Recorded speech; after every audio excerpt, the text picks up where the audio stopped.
This meeting is being streamed live and recorded as a public record. Recording of the meeting for about www.ncwildlife. Martha, will you please do the roll call? Good morning. Going to do a roll call for Fisheries Committee members. Committee Chair John Stone. Here. Committee Vice Chair Monty Crump. Committee members Hayden Rogers, Brad Stanback. Here. Tommy Campbell. Here. John Alexander. And ex officio members Mark Craig. Here. And Landon. Here.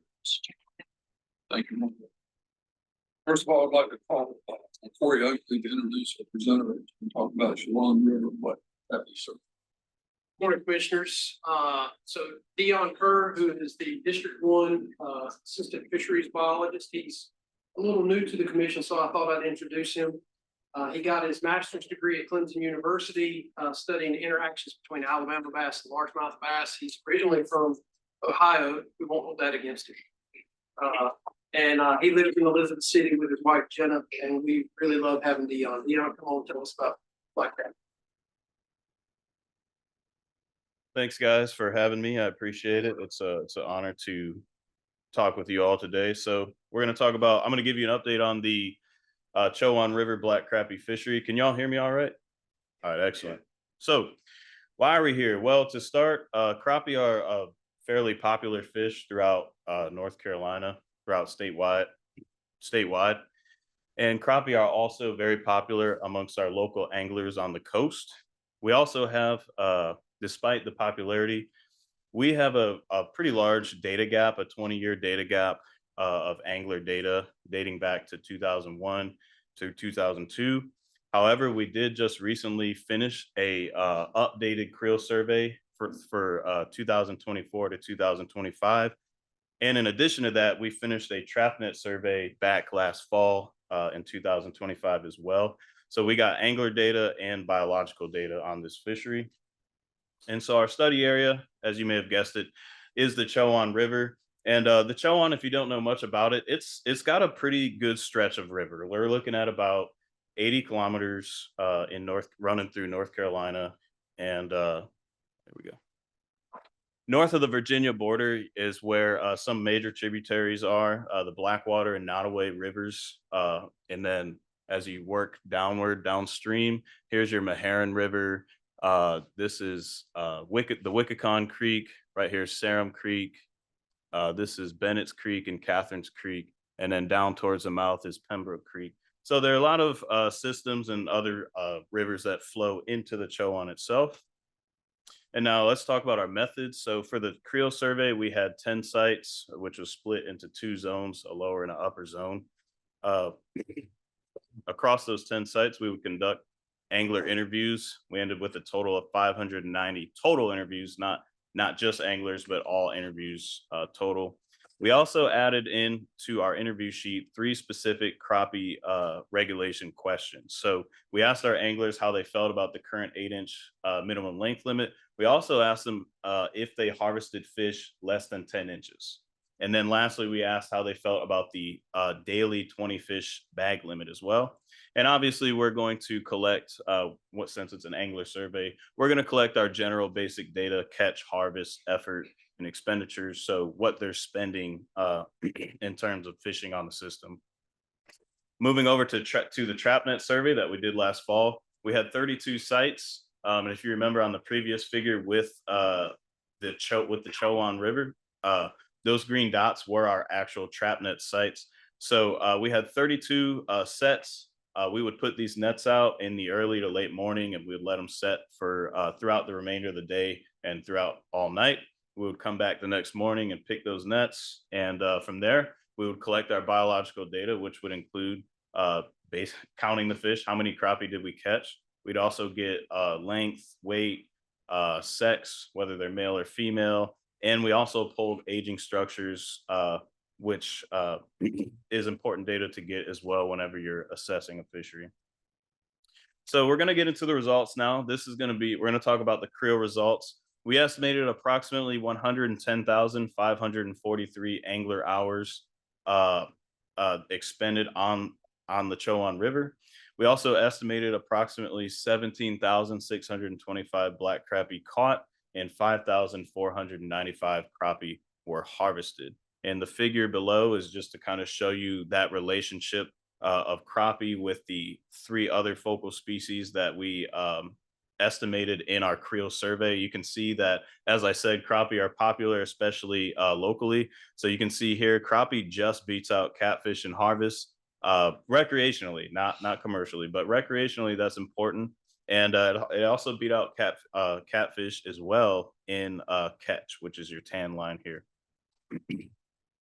So again, we asked those opinion questions. We asked the anglers, how do you feel about the regulations? And so the first one was, what did you feel on the current minimum length limit, which was 8 inches on the Chowan River? And the majority of anglers actually felt that the current minimum length limit was just right. 65% of respondents. And we asked, hey, are you guys keeping fish less than 10 inches? And now this is a real interesting response here. The majority of the interviewers said no. So they're actually self-imposing a stricter regulation upon them versus, I mean, they can keep 8-inch fish, but a lot of the guys are actually preferring to keep bigger fish. And so we get to our last one. What do you feel about the 20 fish daily creel limit? And a large majority felt that the bag limit was just right. So now let's shift gears to our TrapNet survey.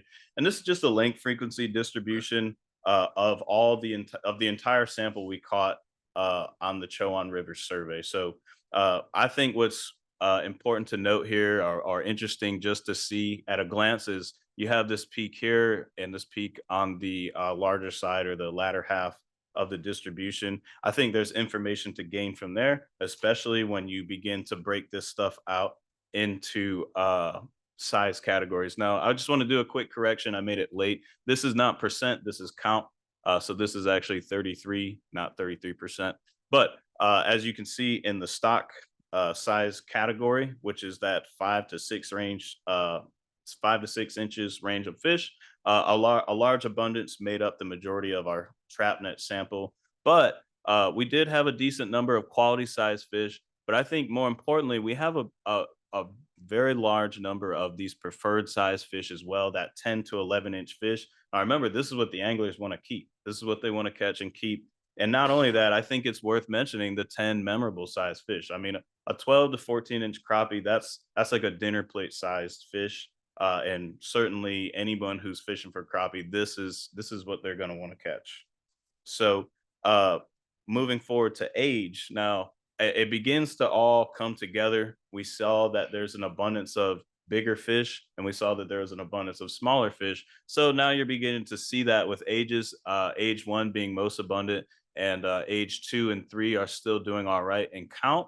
But then we see at age 6, man, age 6 is almost tied with age 1. And if you're unfamiliar with the aging of crappie, age 6 is pretty old. So just to point this out, age 5, this is likely not natural mortality, but likely, or well, it could be natural mortality, but this is likely due to recruitment issues. So we're seeing that this specific year class likely suffered recruitment, and that's likely why we're seeing less, significantly less to age 4 and age 6. But then once you move forward, that age 7 is really where you're starting to see fish are just naturally dying off. So that's what that is. But if you check this out, look at that, age 10, that's super old. And I guess a good example I could give is, once you hit 80 years old, it's only a matter of time. And that's age 6 for a crappie. So age 10 is old. Age 10 is old. And so with that, we also got growth. It's nice that we get ages because we can also get growth with ages. So we saw that crappie are growing steadily from ages 1 to 3, and fish are even reaching 8 to 10 inches by ages 2 to 3, which is impressive. That's incredible. And then that presence of that age 10 fish, and those are real good indicators that age structure and growth within the Chowan fishery specifically is going well. And then one other noteworthy piece from the TrapNet survey, just a reminder, we're discussing our TrapNet results. If you're a crappie fisherman, this is a cool note to have. We caught 9 black nose crappie, and this is basically a genetic mutation that causes this black lateral line or stripe to run up from that jaw up to the dorsal fin, and it does wrap under the chin as well. And why we're mentioning this? Well, if you're an angler, this is something that you're interested in catching. Typically, a lot of guys who are going out get excited just to see this distinct genetic mutation. Think of it as like a blotchy bass, if you've heard of that, where they got the black spots. This is basically what I would say the crappie equivalent. Now we'll add this. If any of you fish for crappie, we caught these on that Meherrin River, so we caught plenty of them. So go and check that out. Now here's the fun part. This is my favorite slide. We're going to bring everything together. We talked about the creel data and we talked about our biological data. So this is going to really paint a nice picture of the fishery. So overall, some main points that I want to bring out. One, harvest pressure, I believe, is low. Just going off of what we saw in the creel, I don't think harvest was that high. That was about 31% of the catch. And then when you look at the annual mortality rate, which was 27%, that's actually pretty low. High mortality is usually in the upper 30s to 40%. So to me, those are good indicators that harvest is not infringing upon the crappie population in the Chowan River. Another good point is that there's voluntary size selectivity happening on this fishery. So as we discussed with our angler opinion data, we saw that anglers, the majority, at least half of them, are avoiding harvesting fish less than 10 inches. And this behavior lines up perfectly with what we saw with the size structure. As these smaller fish are not being targeted to be kept, it would make sense to see an abundance of older and bigger fish in the fishery. And lastly, our regulations are working. This is good news, right? Anglers can get frustrated when it comes to our regulations, but according to the creel survey, we learned that most of them are satisfied with the 8-inch minimum length limit, and most of them are satisfied with the 20 fish bag limit as well. And on top of that, again, when you look at that size, the population structure, and combine it with mortality, it really shows that we don't need to change what we currently have in play. That minimum length limit is there to protect smaller fish, give them a chance to actually spawn and recruit to the population. And I think because of that, I think that's also why we're seeing a good number of those 10 to up to 14-inch fish within the fishery. So moving forward, the plan will be to maintain current regulations. That was a primary reason for this assessment. We need to be on top of our trends and on top of our management. So if things need to change to protect the fishery, that's what we're going to do. And lo and behold, the results from this assessment showed that we don't need to change anything. We will continue to monitor crappie. I would say probably every 3 to 5 years, not necessarily every 5. That would just help us to stay on top of any trends in the fishery, any changes. Do we need to reconsider our regulations? And in addition to that, if y'all didn't know, crappie are very tricky to sample in the coastal region. Our reservoir guys, I feel like, have it a little easier. Things seem to work out with their catch results. But on the coast, things are a little more challenging. And so we have to modify our trap nets and make them float. And that seems to really produce a good number of fish to where we can get a pretty good look at the fishery. It's kind of hard to make any decision when you're just not getting fish to get any kind of data. So we'll continue to assess the effectiveness of floating trap nets as we monitor crappie every 3 to 5 years. And lastly, I mean, I'm here sharing this amazing information with you guys. And so stakeholder engagement with the public is really important. And really, none of this, all of this almost doesn't matter if we're not sharing it with the public. We're public servants, and I know our anglers appreciate knowing what's going on. A lot of guys really appreciate our efforts, so we would like to maintain active stakeholder engagement as well. And with that, I will take any questions. You mentioned the black nose. What percentage are they of the population of the salmon? Very small. There was only 9, and we caught 101. So that's like what, 10% of it. Any other questions? Most fishermen call them crappie or crappie. Man, I'm from the north, so you know. I actually debated on saying, I was going back and forth practicing saying, okay, crappie. Then I would find myself saying crappie. So I was going to say, all right, from here forward, it's just going to be crappie. So. I wonder if Marine Fisheries has anything this positive for what they manage. You already started, Brad. We haven't been sued. Thanks, that was right. Thank you. Next, I'd like to call on Piedmont Fisheries Research Coordinator Kelsey Roberts to talk about hybrid bass distribution in Lake Norman.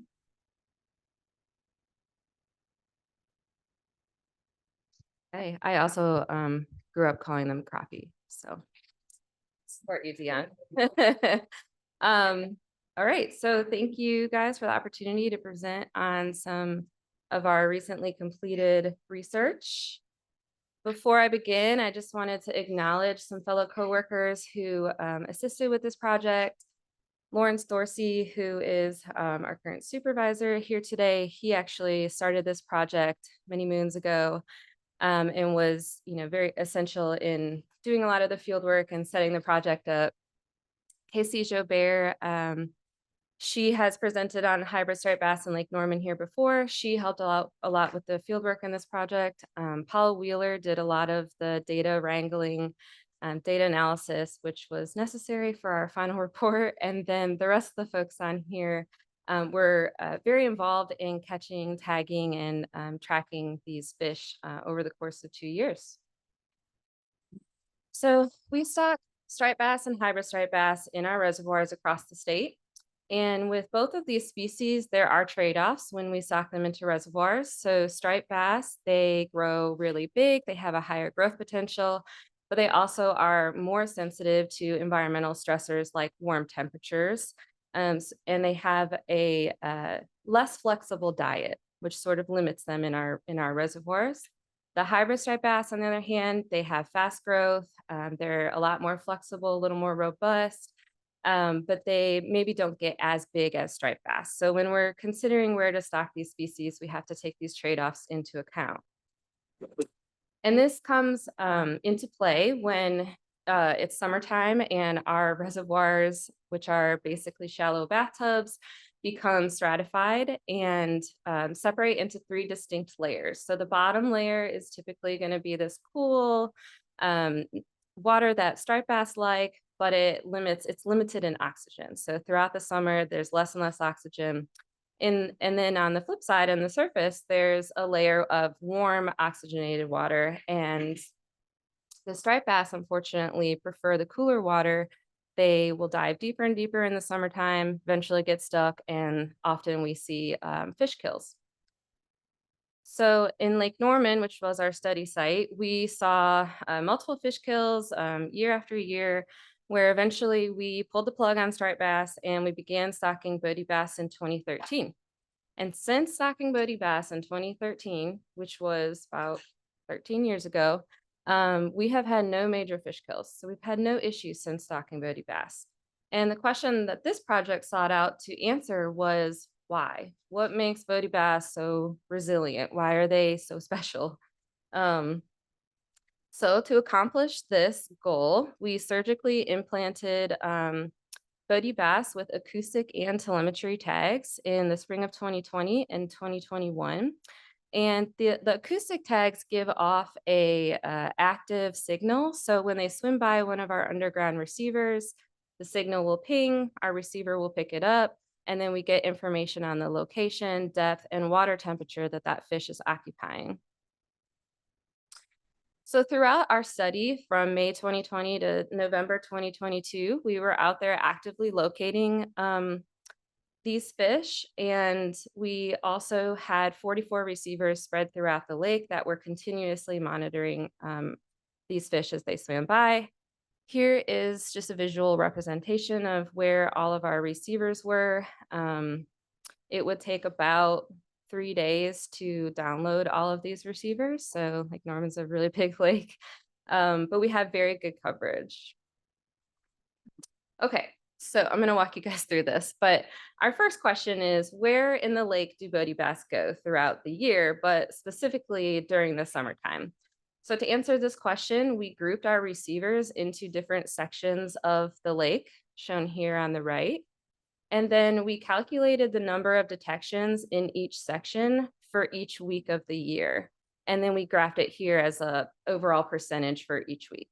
So just to kind of orient you, the green is going to be the uppermost part of Lake Norman, so that riverine section. And then as you move down, we're getting closer to the dam. The orange is Davidson Creek, and then the black and the gray down here is where the dam is located. So we're kind of going downstream from green to black. So in the winter time, highlighted here in red, basically we saw that the fish were everywhere, not really any discernible patterns that we could note for the winter time. In the springtime, we start to see detections pop up here in the riverine section, shown here in green.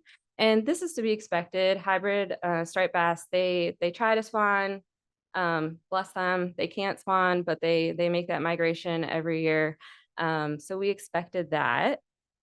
And then in the summertime, somewhat unexpected, after the fish left and dispersed after spawning, when the water temperature started warming again, we actually saw an uptick in detections in that riverine section, which tells us that they're using that area, which is right above or around Buffalo Shoals Road, for summer habitat refuge. And this is warm water, so they're likely using that area for flow or chasing, various prey items in that area.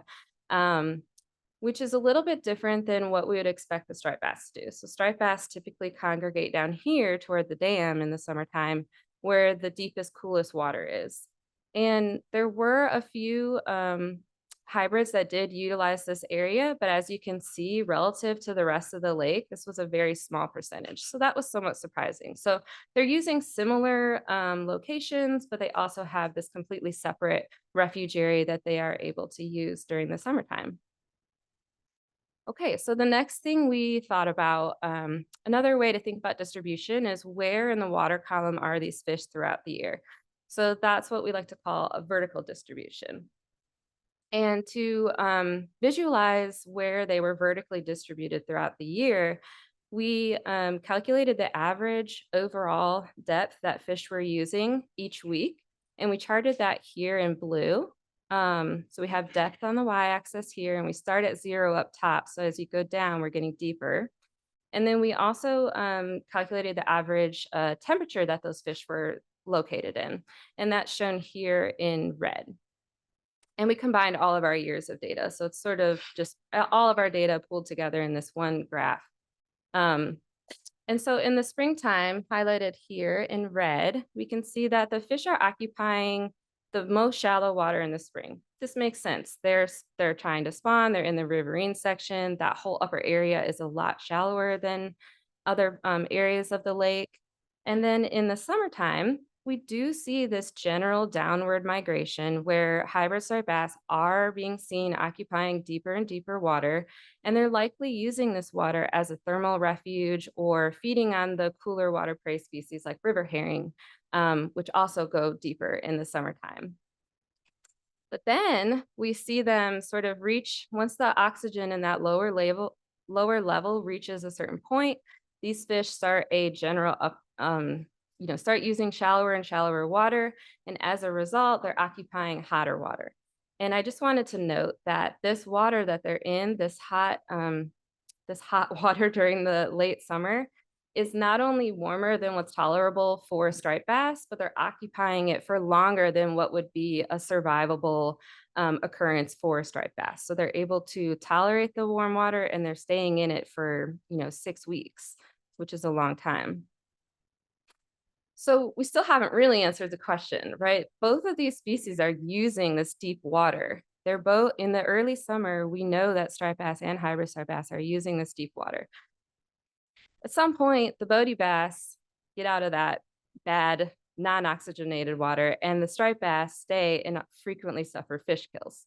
So how are the Bodie bass able to avoid these fish kills? Okay, so to answer that question, we had to go and look at individual fish movement and behavior.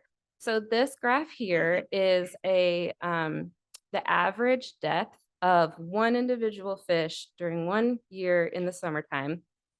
So the 10-meter mark is kind of that middle level. So if you go above 10, you're in that warm, oxygenated water. If you go below 10, you're in that cooler, less oxygenated water. And what we found was that these fish are not staying in that cool water for long periods of time. They're limiting their exposure to this cool, lower oxygenated water by doing dives. So they dive down, they come back up, they dive down, come back up, and they do this for as long as they can.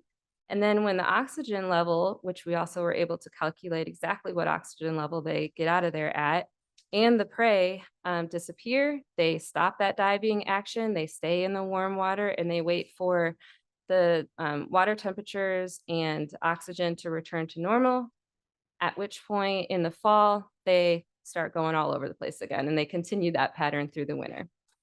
So that was an interesting behavior that we discovered. So here is a graph of a hybrid who was attempting to do that diving behavior, but in general was going deeper and deeper and deeper, at which point late August, they suffered a fish kill. They got trapped. This is likely what striped bass are doing. This is likely the behavior, what we would expect to see from our striped bass populations. And so there are some hybrids that do that, and we did have some mortality. But in general, most of our fish were doing that diving behavior. So for fun, I threw on this picture, which is the exact moment. You can see this little green dot up here, that an angler caught one of our tagged fish. So they're migrating deeper and deeper near the dam, and then boom, they get caught by an angler. And that particular angler caught 2 of our fish in one day. So it was a very expensive trip for us. Okay, so to wrap it all up, we found that hybrid striped bass, they are utilizing some of the same refuge areas that striped bass are, but they're using it in different ways. So they're exhibiting that diving behavior, which allows them to survive.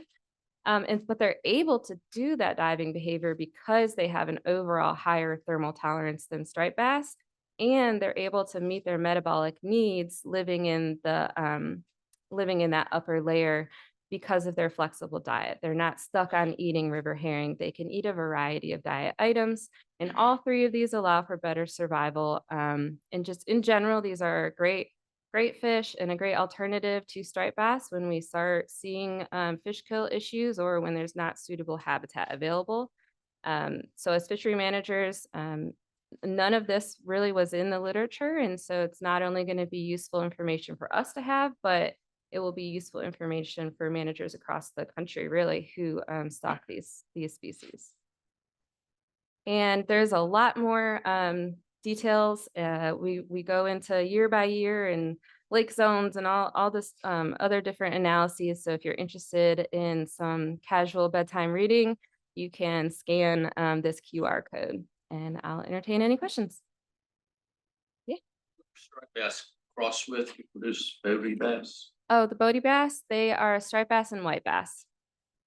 And which is the female?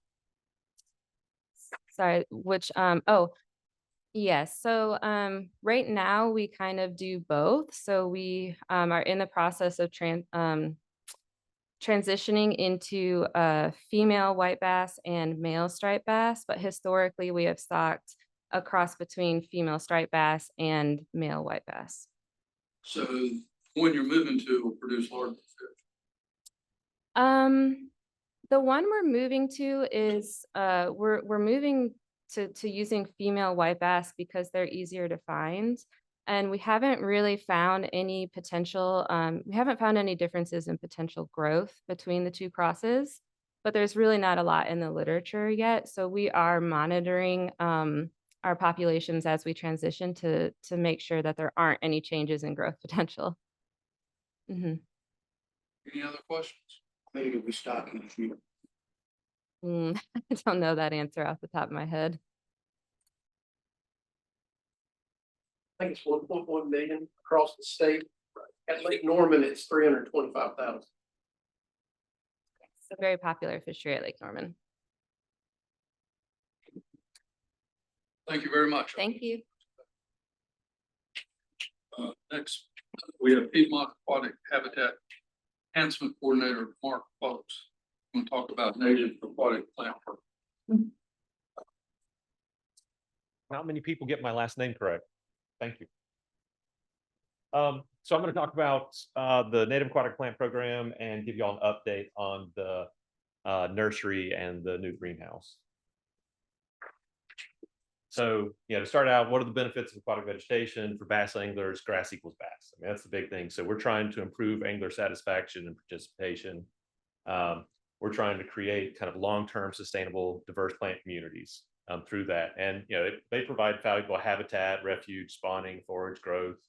Another big one is reducing shoreline erosion. And as we get more people doing wake boats, that's going to become more and more important. And help with sedimentation and improve water quality. So the type of vegetation that we grow at the greenhouse, we're start out with emergent vegetation, and as it sounds, it's emergent vegetation is the stuff that's coming mostly out of the water, and it grows from shoreline to about 3 feet deep. What we mostly grow right here on the bottom is water willow. It's easy to grow, it's easy to establish.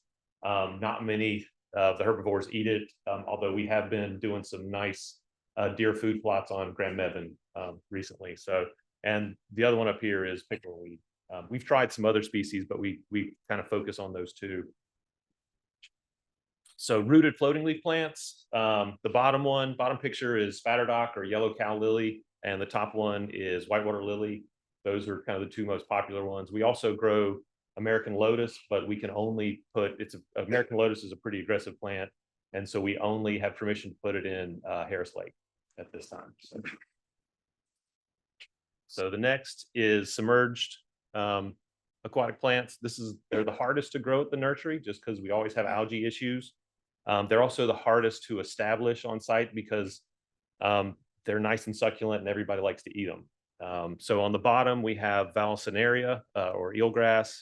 In the middle, you have coontail, and on the top is American pondweed. And although technically you see the leaf growing at the surface, it's actually considered a submerged vegetation because most of it, of the plant is actually growing under the water.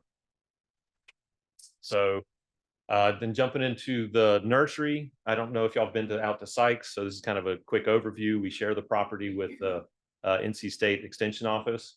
And so they've got the demonstration farm. Here's Turner Road. Up here, we got the demonstration farm. Here's the new greenhouse and outyard. And then down below, you've got our office, the boat barn, and the original nursery and hoop house. So here's the original nursery and hoop house that we put in 2017, 2018. We've got 21 shallow water tanks, we've got 21 tanks, which are typically 100 to 350 gallon stock tanks. And then we've got 15 shallow water troughs that we grow stuff in. We've got the hoop house, and we started that so that we could get help with early propagation of species.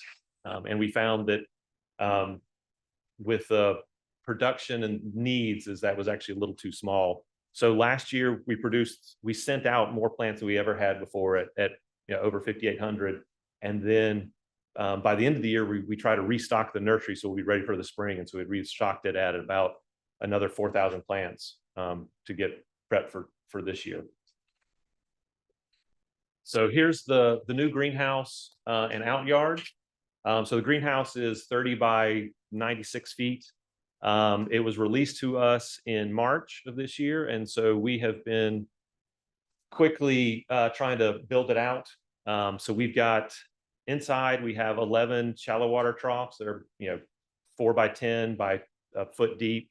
And then we've got 11 deeper tanks out there. And then we've got 12 outside, and we have room that we can expand. I was told we didn't have to have it completely decked out for the first year. So we've got some room that we can expand.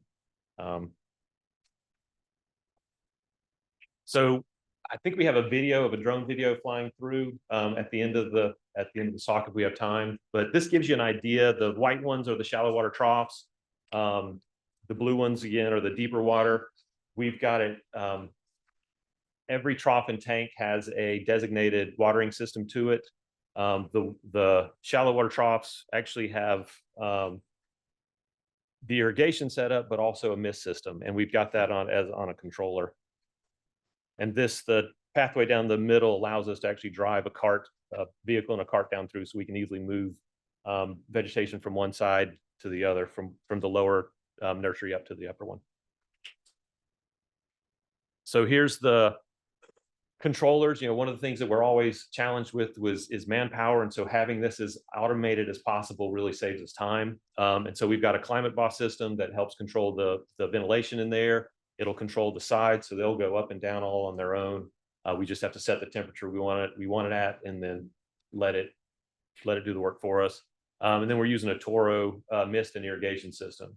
And so the far picture with the trough, they're set up with a standpipe, so we can control the water level depending on what we're trying to grow and the seasonality of it. You see the water system, and you can see the up top, you can see the mist system going in.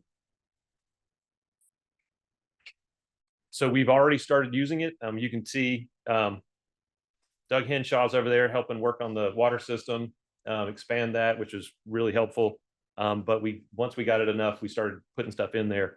We started spring, we started potting stuff outside, and a week later we were able to put stuff inside. After 2 weeks, the stuff inside looked great. The leaves were green. We were already starting to see root growth. The stuff that was outside was 3 weeks old. It was dying back. It looked diseased, and there was no root growth. So we definitely saw a huge increase in productivity. And so we quickly moved the other stuff back up, and within a week, it was looking great. And right now we're looking at, I can get plants out potentially in 5 weeks, where previously it would take us 8 weeks before they were ready to go. Going into our project. So the commission employees have been doing vegetation projects for decades, but a lot of it was very haphazard. It was very district specific and biologist specific. But right now we've got currently we have 9 projects. Most of them are reservoir projects. I'm going to go through 3 of them. Lake Gaston up here is kind of our shining star. If you were going to try to plant aquatic vegetation in there, it checks all the boxes. It's stable water level, nice big shallow flats areas. It just checks all the boxes. The other one I'll talk about briefly is the Ram's Horn one we're doing at the coast, and then I'll talk about the Muskie Slough project. So Lake Gaston, we have, so it technically started in 2006 with the Army Corps of Engineers. They were doing more research. Stakeholders wanted to expand it into a reservoir-wide project in 2014, and so we took a more active role in it. We've got 14 vegetation sites. Of the vegetation sites, the ones that are circled in red, we have significant expansion out there. And we typically, when we're planting stuff, we'll build a fenced cage around it to protect it from herbivores. So we go out once a year now, and we're just pulling cages because we've had such good success. And so here's some examples. The Upper Poplar West, this was an example of water willow not water willow, but lily doing fantastic. And we're out pulling cages. The Upper Poplar East, we were playing around with not putting any cages out at all because it takes time to do that. And after about 5 years, we're actually getting a little bit of vegetation getting established. And this is a reservoir where they're still actively managing hydrilla with herbicides and grass carps, and they're managing Lyngbia with herbicides. So we're able to have this kind of success even with other management options. Here's Beechwood Flats. This is from several years ago, but you can see the fenced exclosure, and you see the expansion of Spatter Dock. Again, Big Stone House, the same thing. We didn't plant the emergent vegetation, but all of the floating leaf stuff has just expanded from our work that we've done. So the magnificent Ram's Horn snail, it's endemic to the Lower Cape Fear. It's a federally listed species. It's no longer found in the wild. We planted the pond back in 22 and 24 down in the Green Swamp. They reintroduced it in 2023. The big thing here is when we supply them vegetation, we have to make sure there's no native snails involved. And so we go through a whole quarantine process. They let us know that they were interested in having snails this year, but we didn't have enough time to make sure that they were quarantined before they went out. So the other is the muskie. I'm sure you guys have seen this one plenty of times before. We were helping out we were planting vegetation with those. Basically, muskies are using the spawning sloughs for spawning. You want aquatic vegetation on the bottom of the substrate. So when they spawn or release eggs, you don't want the eggs laying on the bottom substrate where it's potential low DO. And so you want them to lay on the fall and to attach to the vegetation where it'll be more suspended in a water column and have higher DO, and you should get greater survivorship. And so then kind of looking into the future, we put in an application or a proposal with the Forest Service to do water willow introduction in mountain rivers that have been impacted from Hurricane Helene. And so, doing this will speed up, increase diversity. It will help protect banks, help protect sandbars and islands. Sometimes there are species that are often associated with aquatic vegetation, and so we'll get benefits there. We're also looking at using this for dam removal in the Piedmont and the Cape Fear. Just right now, we're kind of throwing the idea out of when they remove a dam and they have to do a restoration, you've got the Cape Fear shiner there, a federally listed species, and so if we can get water willow established in those places, that would be a big benefit. Just to kind of give a shout out to our funding partners, AFCO, donated $100,000. We got a $75,000 from Reservoir Fish Habitat Partnership Grant to work on the greenhouse and the aquatic habitat program, and then $25,000 for Fish America Foundation. I also want to, say thank you to Bass Nation Conservation. They've been really helpful. They've been a partner when we're putting in for grants. They're there to support us. So to end it, I wanted to end it with it takes a lot of work to get this stuff established. And so we've really relied on LAWA and Land and Water Access. They've been a great help to come out every time, and volunteers. And so we really couldn't do this work without having people come together and make these successful. And so assistance with the video, if we have time.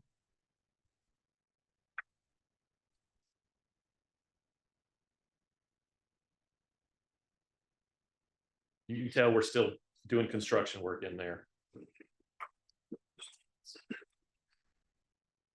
We had put in, telling myself, we had put in the MIST system. And so all the red flags were leaks that I was trying to track down. It was all black pipe that.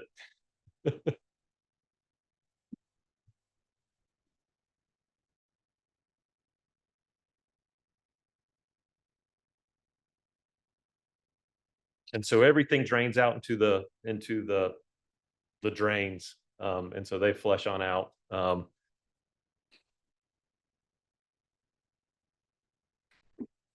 It has a 2-inch water line that runs through the top that we've tapped into. And that kind of gives you an idea of. And we've been using it and we'll continue using it already. And we really have seen a huge success with it. So if y'all have any questions, I'd be happy to. Yes. Also, very successful program. I guess, would you ever look to putting in any plants in bracket, any brackish water anywhere, or any or salinity? Just out of curiosity, I what y'all are doing is great with the. We haven't. It would take a different species that I'm not sure. It would take different species that we would grow, and then I'm not sure. I think the Vallisneria may have some salinity tolerance. Eelgrass, but I'm calling it eelgrass, but it's also called wild celery. So there's an eelgrass that is a different species. It's the common name problem. There is one that is much more adapted to salinity situations. So, I mean, we could, but as long as they could handle the plant, we'd have to look at plants that could handle both freshwater and that we could grow in a freshwater system. Any other questions? Commissioner, if I can make one comment. Sure. So as you saw, we have a lot of partners that were really helpful with building the greenhouse, and AFCO in particular and the Shed family donated quite a significant amount of money. So we're going to have a grand opening in July. We're going to try to tie that to the commission meeting, so there'll be more information to come. Hope some of y'all can come out and meet the AFCO representatives and see the greenhouse at the facility. That's all. Thank you. Thanks, Mark. That's a great presentation. Next, we have fish production supervisor David Deaton. Talk about trout stocking and give us an update on sensor renovation. All right, good morning. So just gonna give you kind of a brief update on trout stocking. I mean, trout stocking is just a small program. With the Setzer renovation, that really impacted our trout stocking during this period of time. So I want to give you a positive update. So as you can see here, we purchased about 80,000 fish between March and June to add to the numbers that we produce at like our Armstrong hatchery and our Lady Fort facility. So normally in March and June, we would stock about 746,000 fish. But just because of what capacity for production that we had, we had to cut all the numbers that we stocked back to 35%. So that's one of the reasons we're purchasing fish, is to bring that number up. So like the 35% number for March to June would be 269,000. So with the purchases, and then also we were fortunate that, with having Lady Fort purchased and having space there, having what we kind of call our buffer that we use when we're producing fish in case something happens, that we still had some buffer. So from March until here in the next couple of days, we'll be finishing stocking for the spring. We actually, instead of 35%, we were able to bump that number up to 45%. So that was a better impact for that. So like I said, stocking will be done here in the next couple of days for trout. We'll pick that back up in the fall for our delayed harvest stockings. And right now, our inventory looks good for delayed harvest. We've definitely got a little over the 35%. We also intend to purchase more fish. I have been in contact with a lot of the private growers.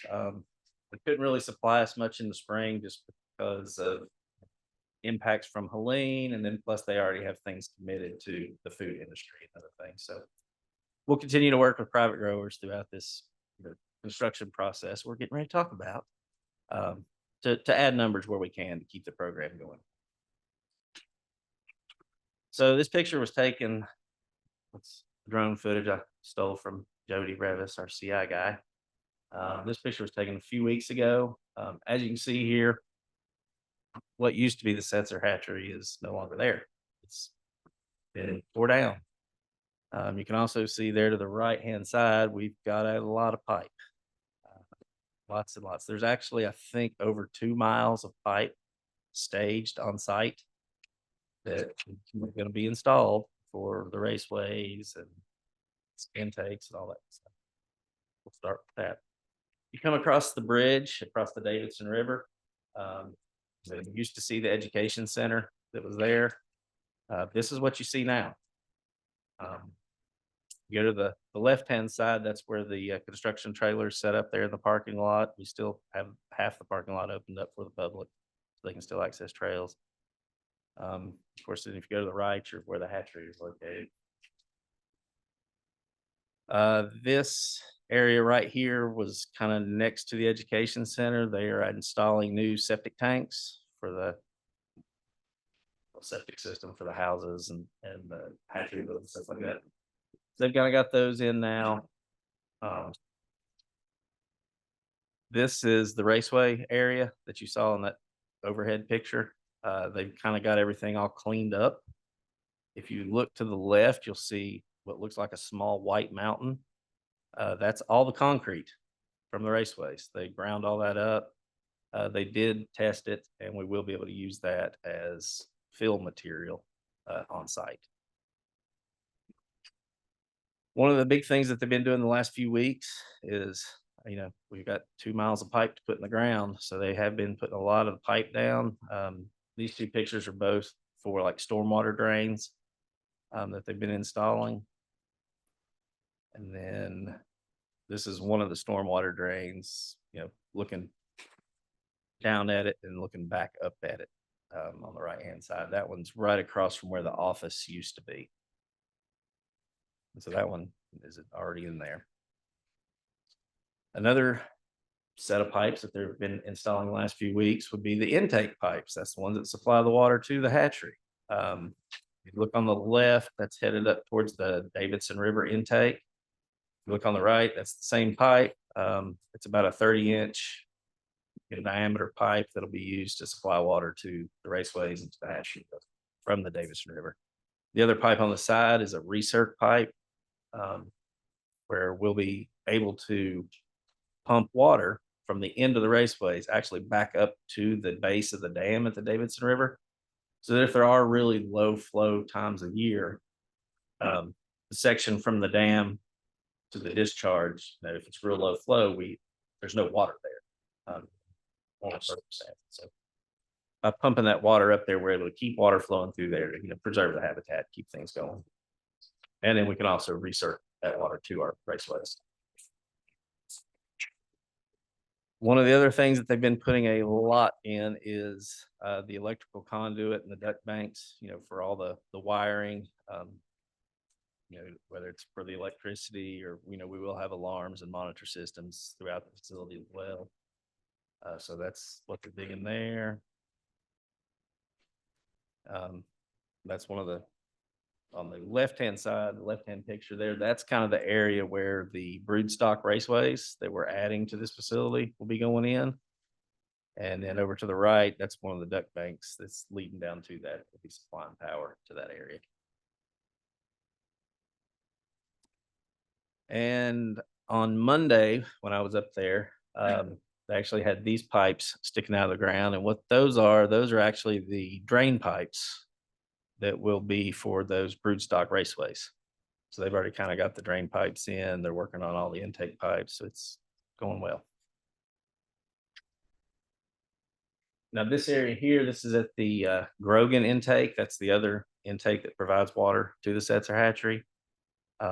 If you look kind of in the middle of the picture, you'll see a little white stake that's sticking up. That is where we're going to be putting what's called a vortex separator or a grit separator. And what that is that, as the water flows in, we're able to take any sand or anything like that, filter that out before we send that water to the fish, which on the Davidson and on Grogan, just because of the watersheds, whenever we get heavy rains, that becomes a problem. In the past, we've had to dig sand out of the head boxes. So this will hopefully solve that problem. What's that? There'd be a big chamber there to collect the sand. How? Yeah.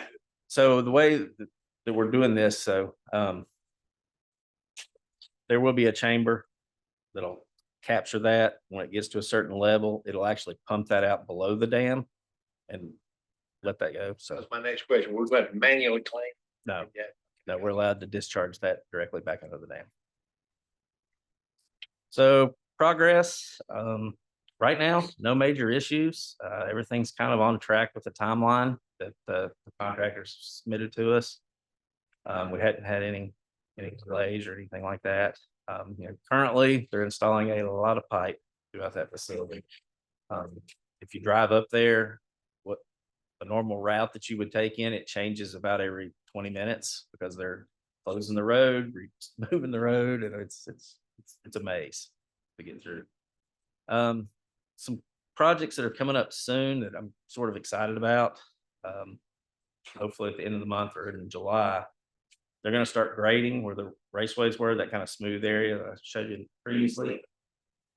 Getting it up to the right level and everything, and start forming the raceways and start pouring concrete for those. So that's gonna be huge.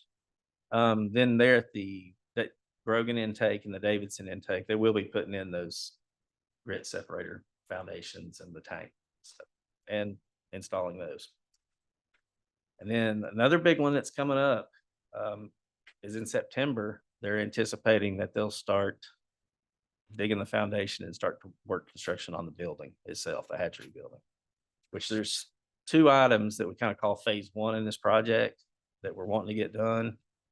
The hatchery building and those broodstock raceways that you saw the drain pipes for, we actually want them to get that completed, before the end of the whole project. So that we can start producing fish there so that when the facility does reopen, we can repopulate it quicker and get things back to normal. Any questions? And yes, that is a rattlesnake. When do you anticipate being back to full capacity? Full capacity. So as far as the project goes, we're finishing it. Originally they said probably gonna be about 18 months. January, so it could be middle of next year, which I doubt it. I think at the end of next year, project be completed. If we can get the jump start with the hatchery building being open for that date, we can start producing fish, bringing fish in. We have other capacity at like our Marion hatchery, the Glade Fork hatchery that we purchased. We can start growing fish there to transfer back to Setzer and fill it back up. So if all goes well, 6 to 8 months after it starts opening, it should be back with the running full. Thank you. Any other questions? Thank you very much for the great presentation. Chairman, if I can make one small comment. Sure. So as you all know, it hasn't rained in a while. And that's really important to our trout production system. We are already in June, we're already at plus 70 degrees Fahrenheit in our trout systems, and that is very stressful to our trout. So just giving you a warning that or caution that our trout are under stress in our hatchery system right now. If we don't get some relief, we may lose trout. So I want you to be aware that we may lose trout in our. Got staff working around the clock, just trying to keep them alive, but Not only are the fish stressed, staff stressed. yeah, stress too. So One thing I will add, How do you keep them, what can they do to keep them alive? not leave them alone. Leave them alone. yeah, basically, when the water gets to be about 70 degrees, you don't want to feed them. You don't want to, go out, pick them, clean them early in the morning when it's still cool, and then don't even drive by them. Don't slam your door. Don't do anything. Just leave them alone. But if y'all are interested in, ever coming up to Setzer, feel free to reach out. Like say you're right. Are there any other topics that need to come before the fisheries committee? Being adjourned exactly on time. Right here.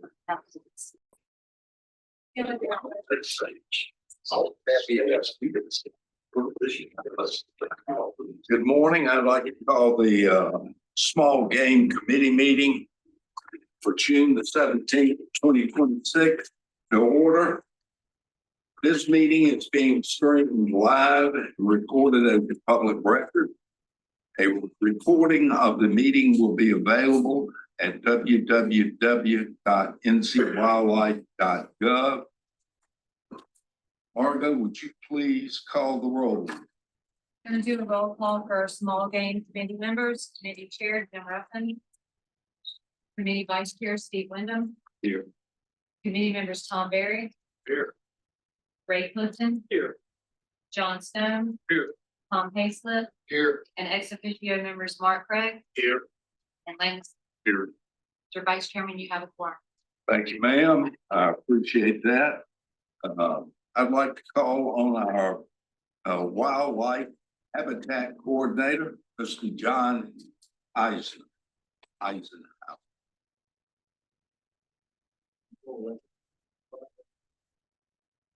Good morning.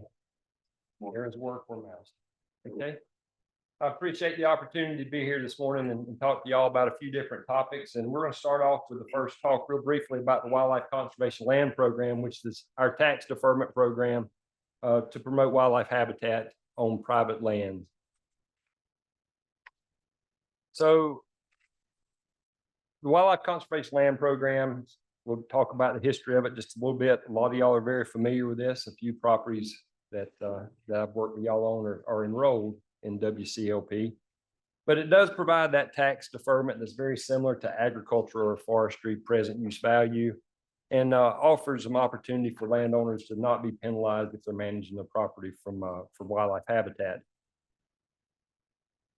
One thing that's a little different between WCLP and the present use value programs is that WCLP requires an actual agreement between the landowner and the Wildlife Resources Commission. Forestry PUV, you have to have a forest management plan that focuses on production. Agricultural tax deferment, you have to actually produce agricultural commodities. But with WCLP, you actually do have to have a signed agreement with the Wildlife Commission. And personally, and the way that we've addressed this while I've been working with WCLP is we've raised that a little bit. The bar is a little bit different when you actually have an agreement with the commission versus something that you're just getting a management plan written by somebody else. So there again, the history of WCLP, it originated in 2008 with a general statute. The first two criteria that were assigned or that were part of that legislation were for habitat, declining priority habitats and declining wildlife species. The way the program works, there again, it identifies wildlife land as a special classification, and it must be taxed and appraised separately and differently at the county level. So the Wildlife Commission addresses the habitat agreements, develops the habitat agreements, the habitat part of it, and then the local tax assessor deals with the assessment deferment on the properties.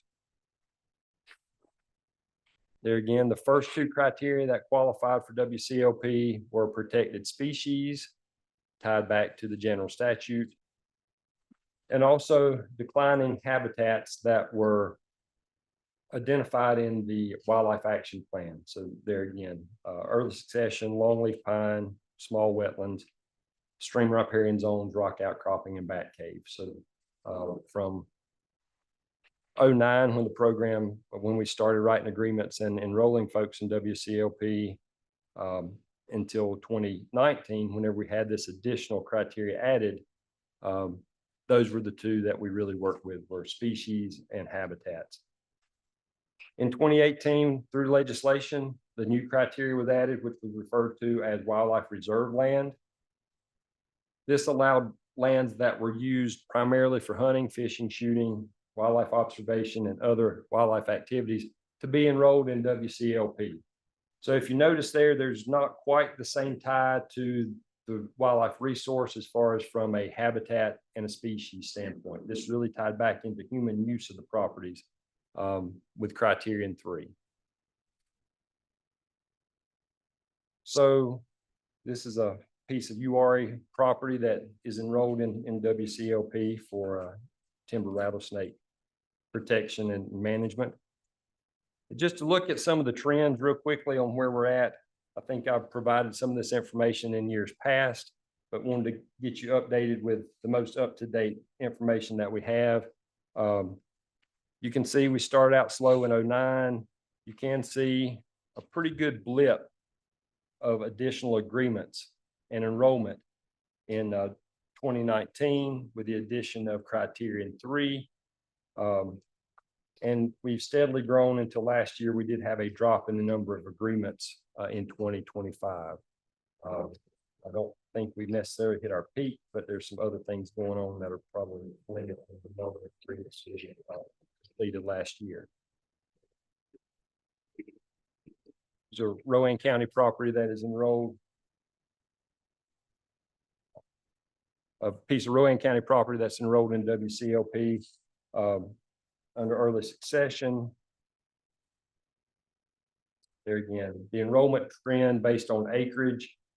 Again, we had a real substantial blip and increase in 2019. It's kind of been back and forth as far as acreage. Of course, some years we get really large properties that are enrolled, and some years we get a lot more properties that are smaller in acreage. Thus, even though we're getting an increase in agreement numbers, we're not always seeing the increase in acreage numbers each year.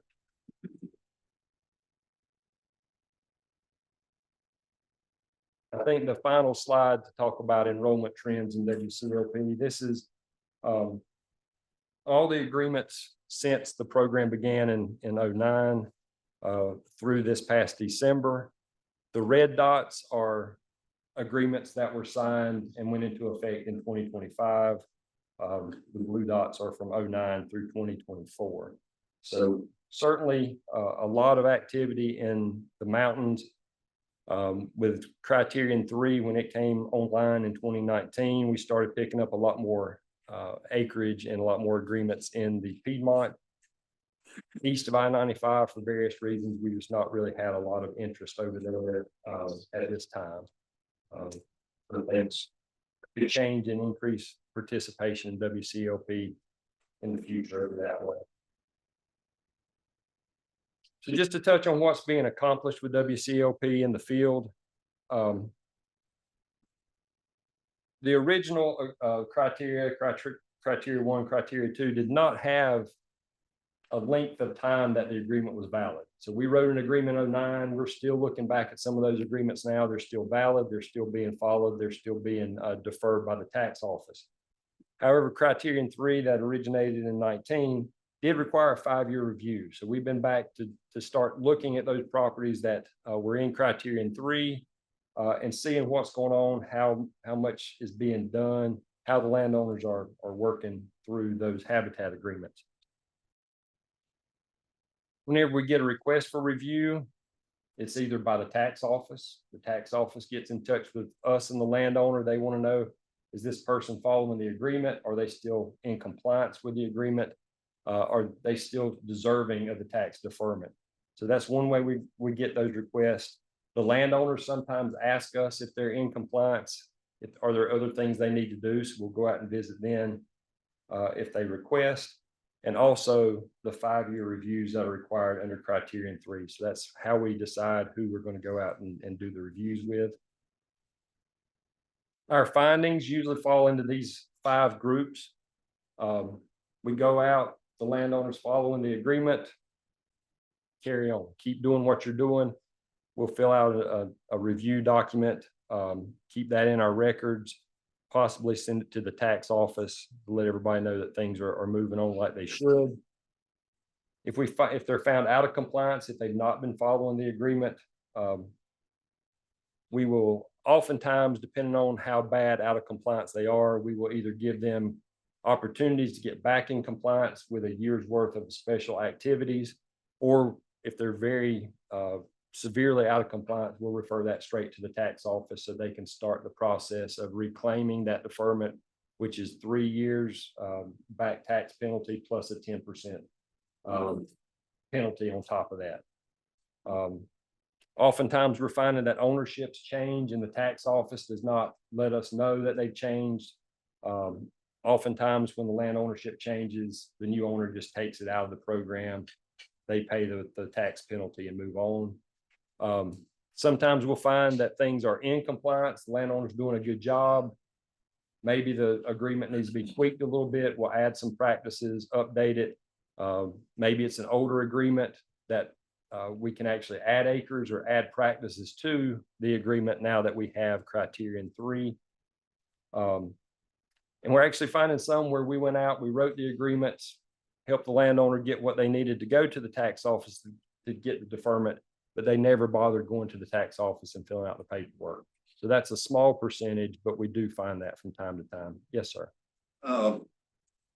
The disconnect on some of it that as a landowner, as a participant in your program, we can't get the tax office off of dead center. They say no. We can't get them out to look at the property.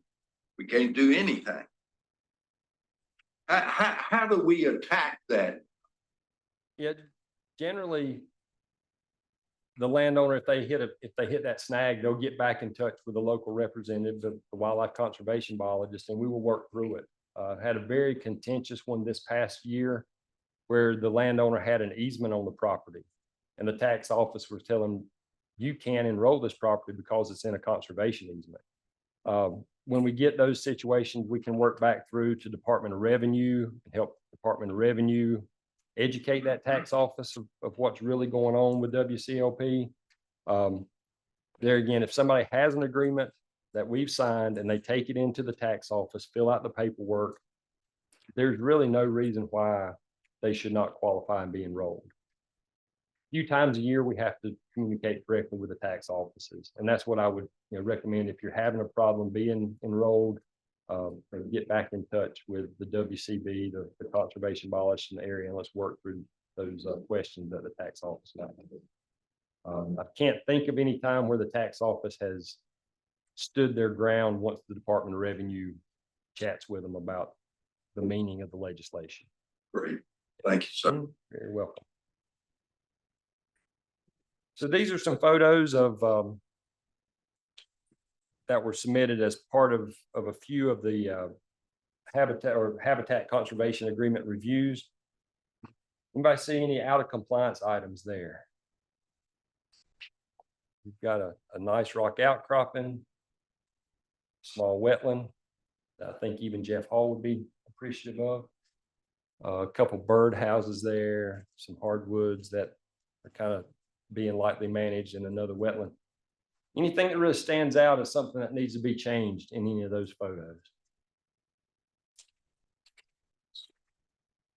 All right, we do require that whenever we put up songbird boxes, supplemental shelter is the activity as it's written in the legislation, the rules.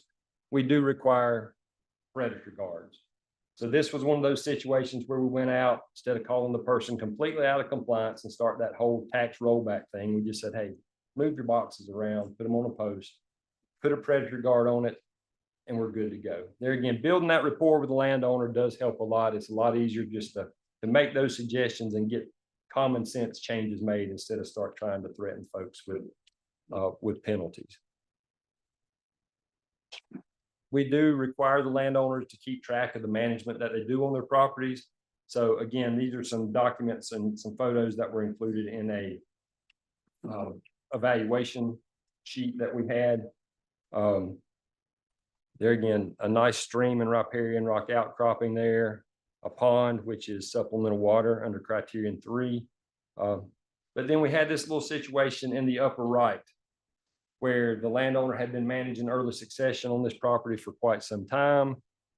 They had broken out a lot for one of their children to build on, and they could not see over the broom sedge and the blackberry briars to safely enter this road. So they did a little extra mowing, dressed it up a little bit so they could see out safely. There again, this is technically out of compliance. What we did was carve out the area that was out of compliance, referred that to the tax office, and the tax office started the process of reclaiming that deferment for the area that was out of compliance. So the entire property was not deemed out of compliance, but the footprint of the area that was not being managed appropriately did have to pay some back taxes on that property. So kind of an overview of the reviews there in 2025. We did 35 reviews. 2 were deemed out of compliance.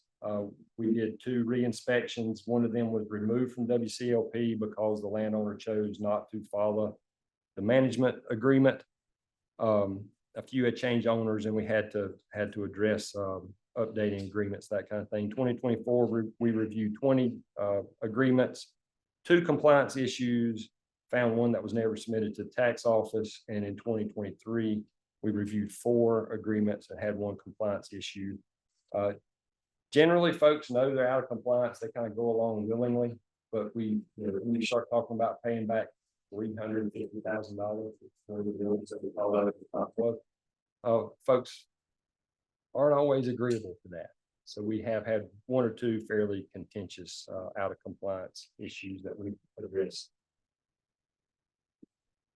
So with WCLP, what's on the horizon? It's going to be a much improved database for keeping track of agreements. And actually, that's not on the horizon anymore. That's here and happening. Surveys and research. Some of Chris's folks really put together a really good database that is much more powerful and useful than I understand. So that's going to be a tool that's going to really be beneficial for administering WCLP in the future. We do have an online request for assistance form. So now if a landowner wants to enroll, wants our assistance in developing an agreement, they can do that online. And there will be a new WCLP administrator in the next couple months.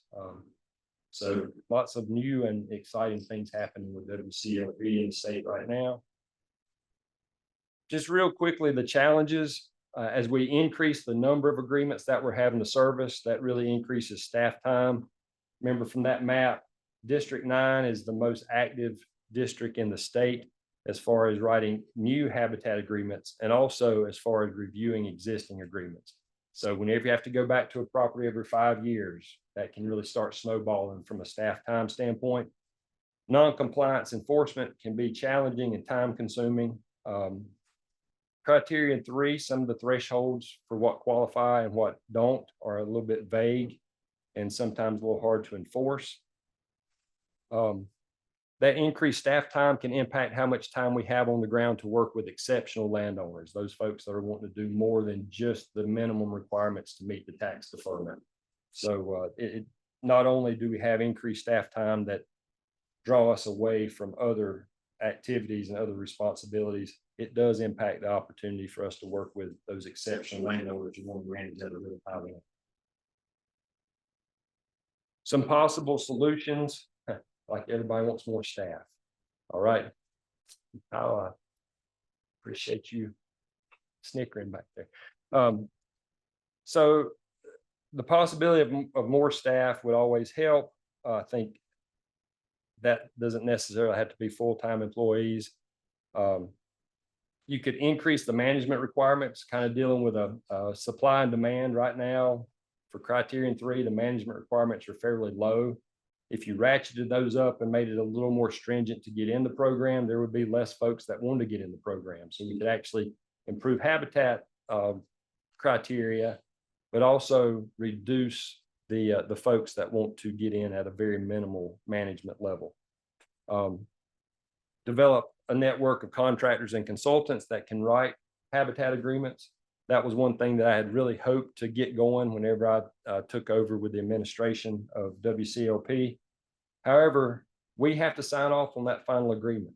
So by the time we go back and forth with consultants and contractors, making all the changes, making edits, it's almost more time efficient for us just to write them ourselves, at least for right now.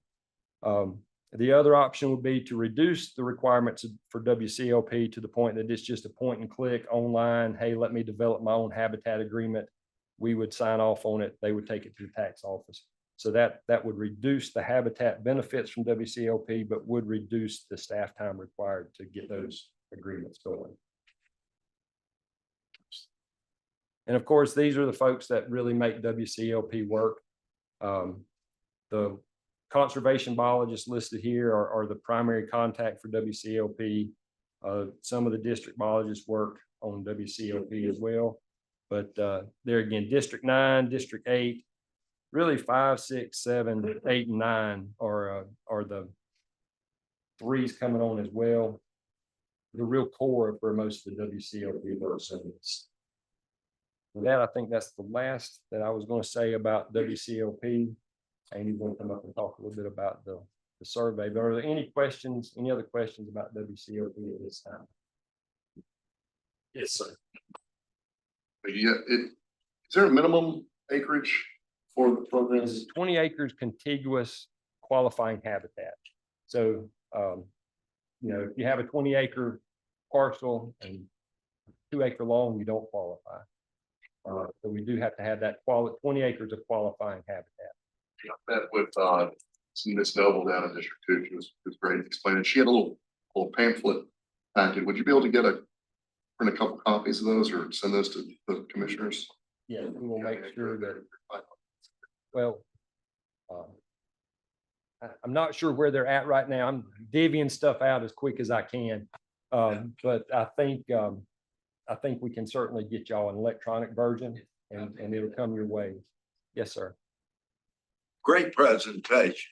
I like the idea about the revenue part.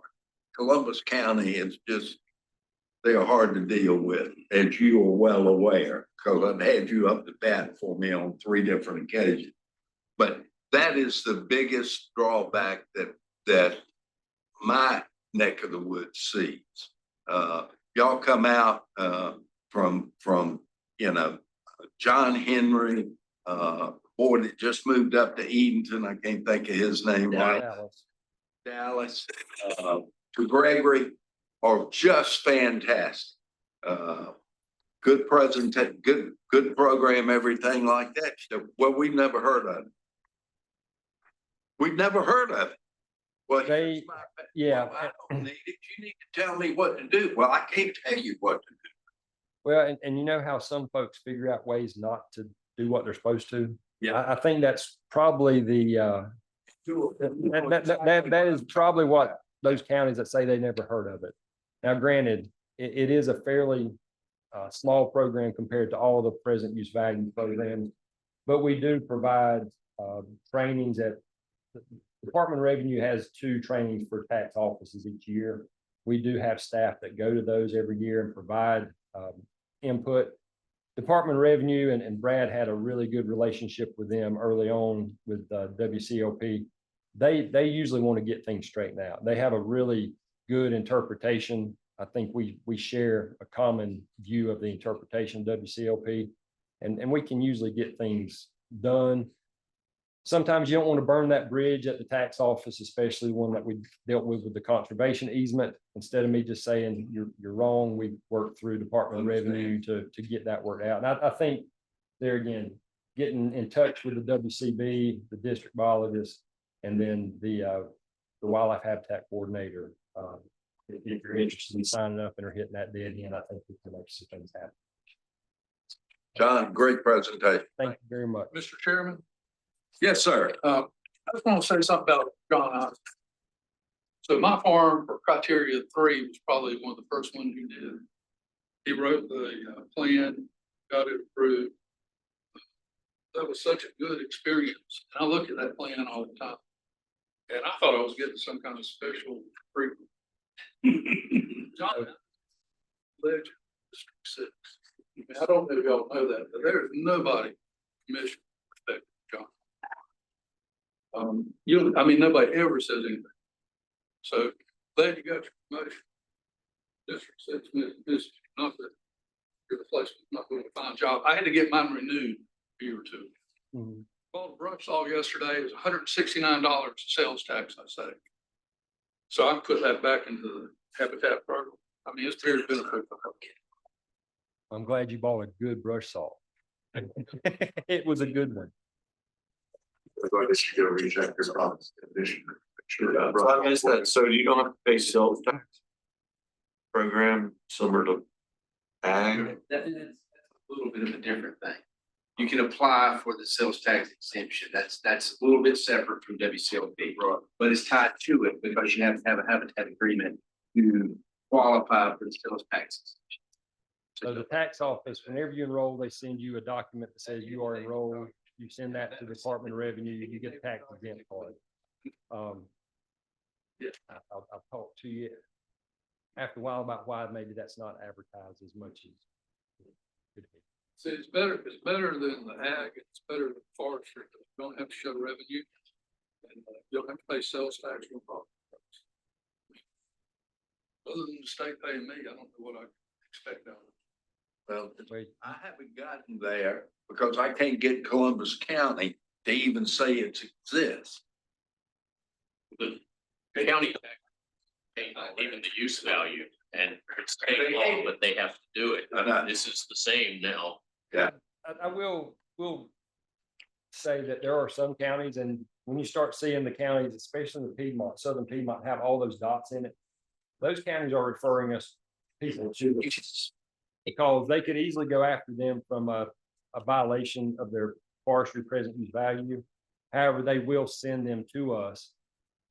Unfortunately, that message that comes from some of those tax offices, you don't have to manage your land, you don't have to cut trees. And that's one thing that we're really trying to stress, that WCOP is an active management program, just like forestry PUV or agricultural PUV. It's just managing for a different goal. But there are some counties that are very accommodating and very helpful to their landowners to make sure that they are not having to pay back taxes because some of the other programs don't meet their objectives. I think Dalton County and maybe Haywood as well have, if you are in the use value program, you have to have it evaluated every number of years. That's always. Malcolm and Haywood have said, if you then have a conservation easement on top of the use value, they don't make you do that. They figure they're just worried about landowners saving on taxes to then develop it later. If they know it's not gonna be developed, they a lot more amenable, at least Haywood and Buncombe. And Buncombe is another county who directs folks to us instead of going through the violation standpoint of a PUV. So Buncombe's another county where there's a lot of demand, a lot of good opportunities. And it's always been the case that counties are required to review all the deferment programs, a percentage of them each year, generally about once every 10 years. A forestry agreement gets reviewed. Some of the counties do send out letters every 3 years that have you fill out what you have done to implement your forest management plan, and you send that back in. But the conservation easement exemption, if you're in one of the deferment programs, and this is one reason why we recommend folks don't get in WCLP. If they qualify for the exemption, if they were in present use value, put an easement on their property, they don't have to follow a written plan anymore. Once you get out of PUV under that exemption, you can't get back in. So I've always kind of told people, hey, if you're in this and you can manage the way you want to and keep the deferment, just stay with PUV, forestry or ag. Don't make the jump to WCLP. It could wind up biting us in the long run. My dad's farm in Rowan County was in the use value program. He'd gotten the cows off, planted trees, put a very restricted conservation easement on it. Rowan County tripled his tax rate because of it no longer qualified, even though it was in a old conservation easement.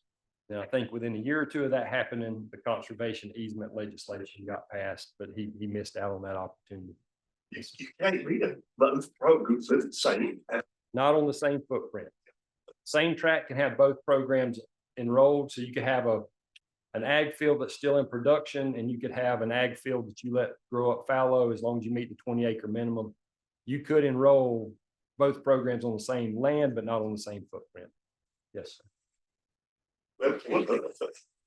You don't have to be in this program to have your conservation biologist do a management plan for you. And I've heard me say this before. The one we had done is probably the most comprehensive, informative, quality management plan of any type, business or otherwise, I've ever seen. Any more questions, comments? John, thank you. Finish up with something else next. I'd like to call on Dr. Amy Braun, our private landowner survey. Thank you, Mr. Chairman, and good morning, commissioners. So I'm happy to share some results of a landowner survey project we did recently. And this research project included focus groups with landowners and a survey with the goal to identify their motivations and also some of the limitations and barriers they face, and to use that information to influence our outreach efforts to landowners in the future. We held a series of 4 focus groups with landowners across the state. They had between, I think, 9 and 12 people in each group. And we also developed and sent a survey to 677 landowners. And the criteria for receiving the survey was that they had a site visit from a WRC biologist about their property. So this is a group that is proactively interested in wildlife. And we received over 250 responses for a response rate of 37%. So I want to talk a little bit about the focus groups first. I think some very interesting information came out of that. We discussed a series of questions, and a couple of highlights here is they talked about what success looks like to them when managing their property. And, you know, this group that attended the focus groups was very committed to wildlife habitat. And they talked about things like community involvement. You know, success to me is people who I care about want to be on my property and enjoy the wildlife on my property. They also talked about seeing outcomes and the fruits of their labor. And oftentimes that was an increase in wildlife on the property, or species coming back that they hadn't seen for a long time, or were not present when they acquired the property. They talked about just general enjoyment of the process, getting out there and working on the land. And also keeping land in the family so that their family and future generations can also continue to enjoy wildlife. We also asked them about some of their key challenges. And, they mentioned a number of things, one being general know-how and information, because there can be quite a learning curve to some of these management activities, especially for somebody just getting started. Cost is always a big factor, especially there can be opportunity cost in giving up production. They mentioned invasive species, that this is kind of an ongoing challenge in their management.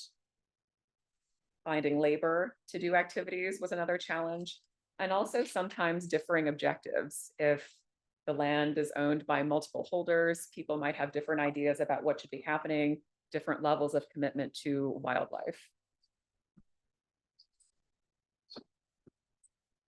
And they gave us a little bit of feedback too in these focus groups.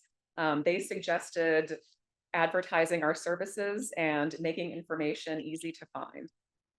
They also suggested involving younger generations in land management activities and education, figuring out ways to get younger folks involved. This was a very proactive group of landowners, but they also encouraged us, don't be afraid to actively pursue landowners to try to recruit them into these activities.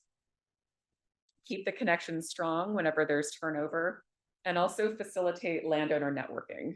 When people got together for these focus groups, they really enjoyed getting together, learning from each other. Hey, what do you do in this situation? How do you tackle this invasive species? There was a lot of sharing of experiences, wanting to visit each other's properties. And so they recommend facilitating that networking between landowners.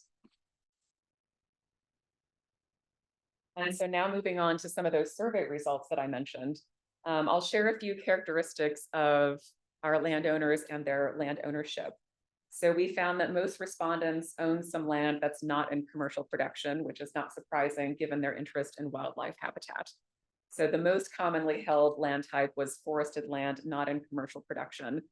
And then the second most common was land with creeks, streams, ponds, and lakes. So also some significant aquatic habitat on these properties.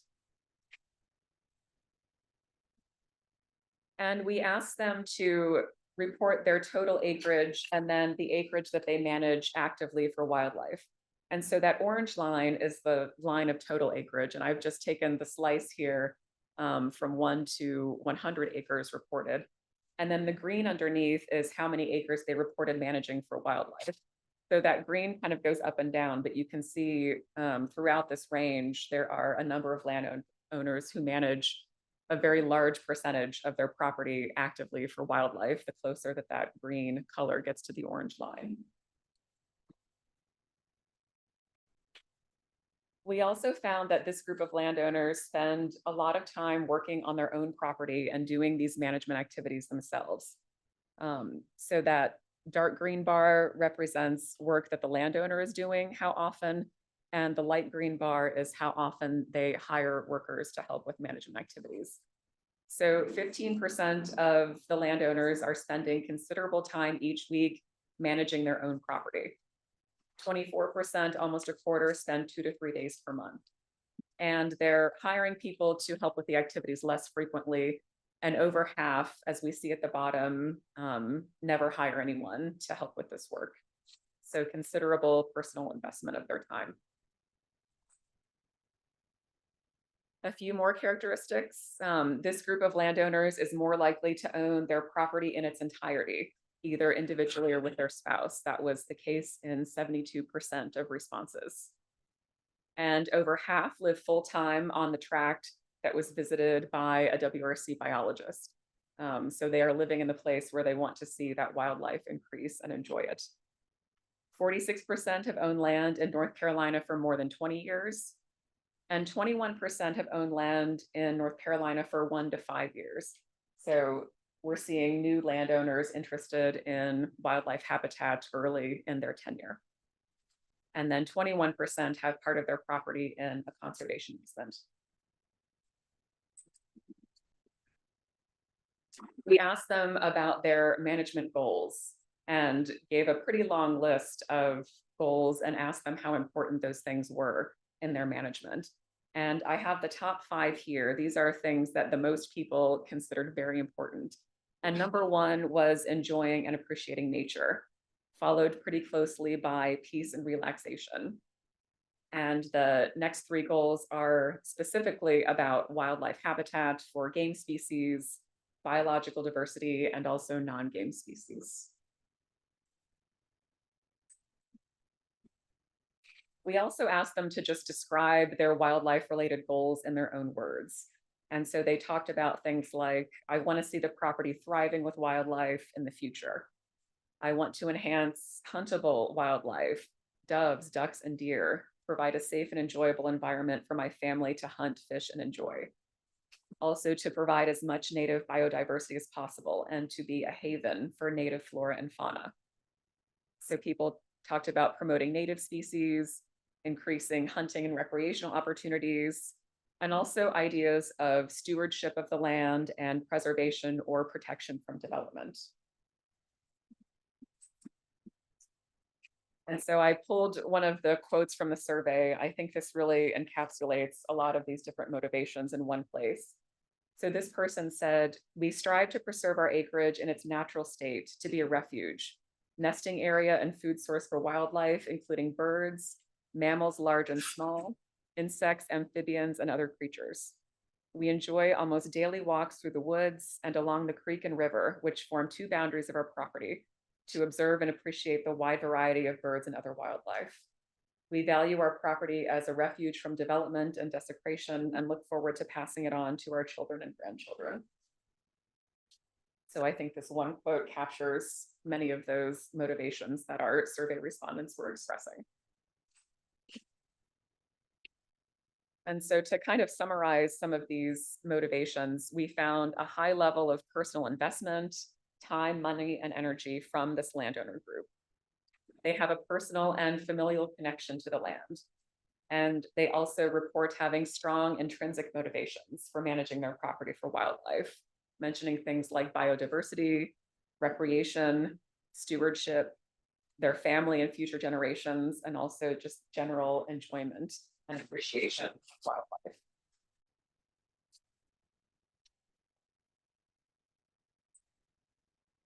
However, fulfilling these goals is not an easy task, as John can tell you. And we asked about some of their barriers to achieving their land management goals. And the top 3 that we found were cost, lack of equipment or access to equipment, and then difficulty obtaining cost share or tax deferment, which is also related to cost. So 23% found cost to be an extreme barrier to meeting their goals, while almost half found it to be a moderate barrier. And they reported that government-sponsored private lands programs are helpful in managing some of these costs. 60% of our respondents were enrolled in one of these programs, including the WCLP that John just talked about.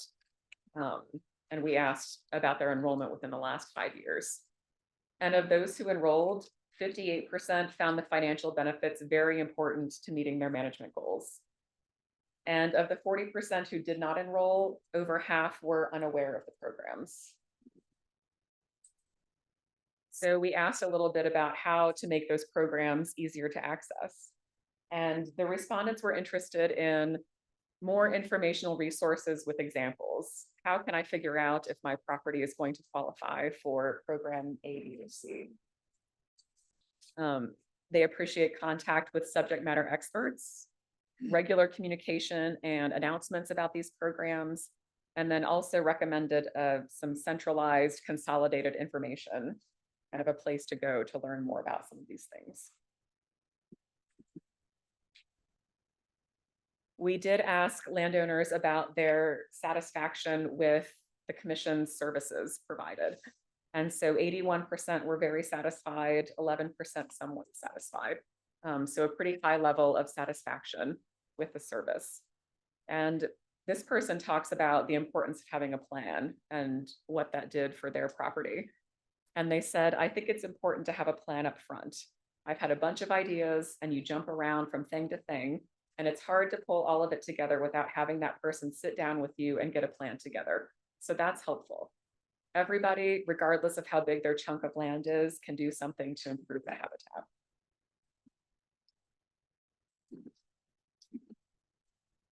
We asked as well about what kinds of activities landowners are implementing. And the gray bars on this graph show recommendations that have been provided to the landowners from the WRC. And so they go from top to bottom, most often recommended but to this respondent group to the least. So invasive species control, prescribed burns, planting native grasses and wildflowers were kind of the things that landowners most often reported recommended to them. And then the green bar is landowners' reports of what they have implemented on their property. And so it's interesting, we find that many landowners, or perhaps more landowners, are implementing activities even if they weren't necessarily recommended by a biologist. An example, kind of close to the bottom, is the pond management. So we have 35% of landowners doing some form of pond management, but maybe they didn't request a consultation specifically for that. So I think that also shows this high level of proactive approach.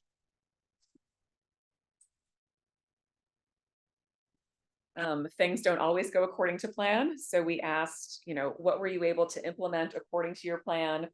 What did you partially implement? And what have you been unable to implement so far? And a few things that were least often implemented according to plan were invasive species control, tree cutting and commercial timber harvest, planting native grasses and wildflowers, and prescribed burning. So these might be things that the landowner encountered a barrier, maybe there was a time constraint, maybe they implemented these partially, but not fully up to the plan for various reasons. And they reported that they most often implemented according to plan nesting structures, brush piles, and food plots. So what would help landowners better fulfill these habitat recommendations? Most said, just over half, that financial support would be most helpful. And the second most helpful item was technical support. We found that locating equipment and identifying a contractor or labor ranked third and fourth.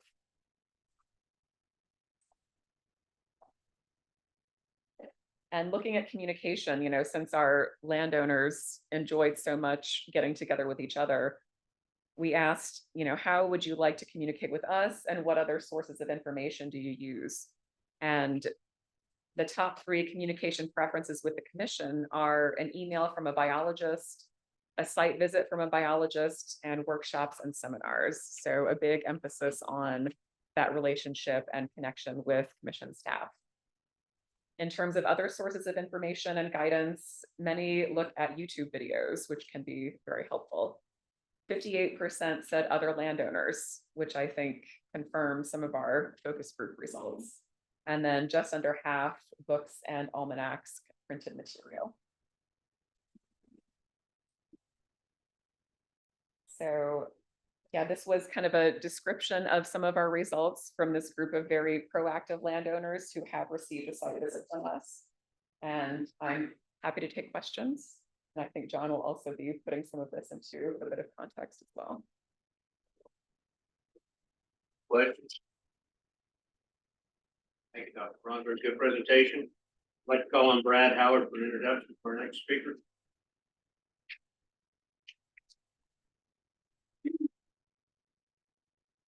Thank you, Mr. Chairman. I'm just going to take a quick moment. You've already heard from him once today, this morning, but I wanted to just say a few words about John Eisenhower. This is John's last commission meeting. In 2 weeks, he will hang his hat up from the WRC and move on to other things, I believe. But I wanted to take just a quick moment and Commissioner Stone actually set me up quite well, to be honest about it. John's worked for the commission for 20 plus years, and he worked with the Forest Service prior to that for about a decade. So he's put his time in with the state, and he spent most of that time dealing and working on private lands. He spent a career doing that, and very effectively. He was a rock star. he is a rock star in District 6, but his fame goes far beyond that. So far that when I go to Alpha meetings and North American meetings where this is national level meetings, and we discuss private land stuff, and that's becoming more important. And I mentioned, John Eisenhower, he's known across the entire country. His level of expertise is known. He's interacted with Farm Bill programs nationwide. And so John has spent a career doing this kind of stuff. I truly believe that when we look back through time and we look at North Carolina Wildlife Resource Commission's private land work, John Eisenhower's name will be up the top of that list of people that were influential in directing our programs. You saw the program about WCLP. I handed that to him about 5 or 6 years ago, and he's taken it to a whole nother level. And that thing is really, really rolling and doing well. The private land survey that Amy just presented on was really one of John's brainchild. And I know we present these surveys to you guys and you wonder, okay, this is interesting, but that's the information we're going to use to continue to build our program. And, so this is the groundwork that'll take us to the next level. Learning what the private landowners want and need from us is extremely important. So John was very instrumental in that. He's worked a lot with Fairleigh. I don't know if Fairleigh's in here. Fairleigh and her staff with CMD working on the website, getting it a little bit more directed so that our landowners can find the information that we need. So lots of things that John has done that will continue on. But I asked him when I asked him about the meeting, and I talked to Commissioner Ruffin, who unfortunately couldn't be here today. I hope he's listening. That I wanted to have a small game committee meeting. This would be John's, and so I asked John if he would come today, and we're just going to give him the final say about a 20-year career working with private landowners and trying to crack this nut that is wildlife habitat development on private land. So John, with that, I'm going to give you the final say. The floor is yours, buddy. Thank you.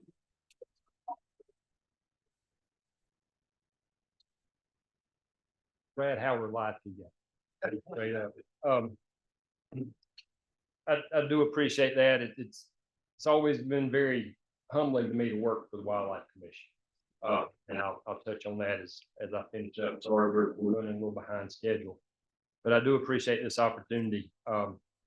And I also apologize. I've never come into a commissioner meeting and done the proper introduction of chairman and commissioners. I do appreciate y'all letting me be here. I appreciate Brad asking me to talk and have an opportunity to recap jousting at windmills and chasing unicorns for about 21 years now. So as I look back, this is what a lot of my 21 years feels like to me. And we'll talk a little more about that as we go through this presentation. But, realistically, 21.4, I don't know how many hours and days, but it's getting close to me finding something else to do, which is going to be working with private landowners. It's a very important part of wildlife and natural resource conservation in the state. So what 21 and a half year career looks like for the commission, it's about 40 extra pounds, probably say 40-ish. A couple extra chins, but man, we have some good hats. That hat hung through for a long time. I was hired kind of as a cure biologist, but kind of not. They were called technical assistance biologists. So I worked out of a USDA office, got a lot of opportunity to interact with Farm Bill. That was the time when cure was being diversified a little bit. So we had some grazing specialists, some cure focal area specialists, and some private land specialists. But I was one that got hired to work out of the USDA office, primarily with Farm Bill and primarily with quail. That was our real focus at the time. And this was the kind of habitat that we were tasked with implementing, I think. Everybody seems to be all right when we were getting that kind of stuff done. And of course, anytime we talk about private lands, we need to know that's 80% of the land coverage in North Carolina is privately owned. So we have a huge opportunity to impact a lot of land in North Carolina by working with private landowners. So this was kind of, the Piedmont was my playground as a technical assistance biologist or TAB.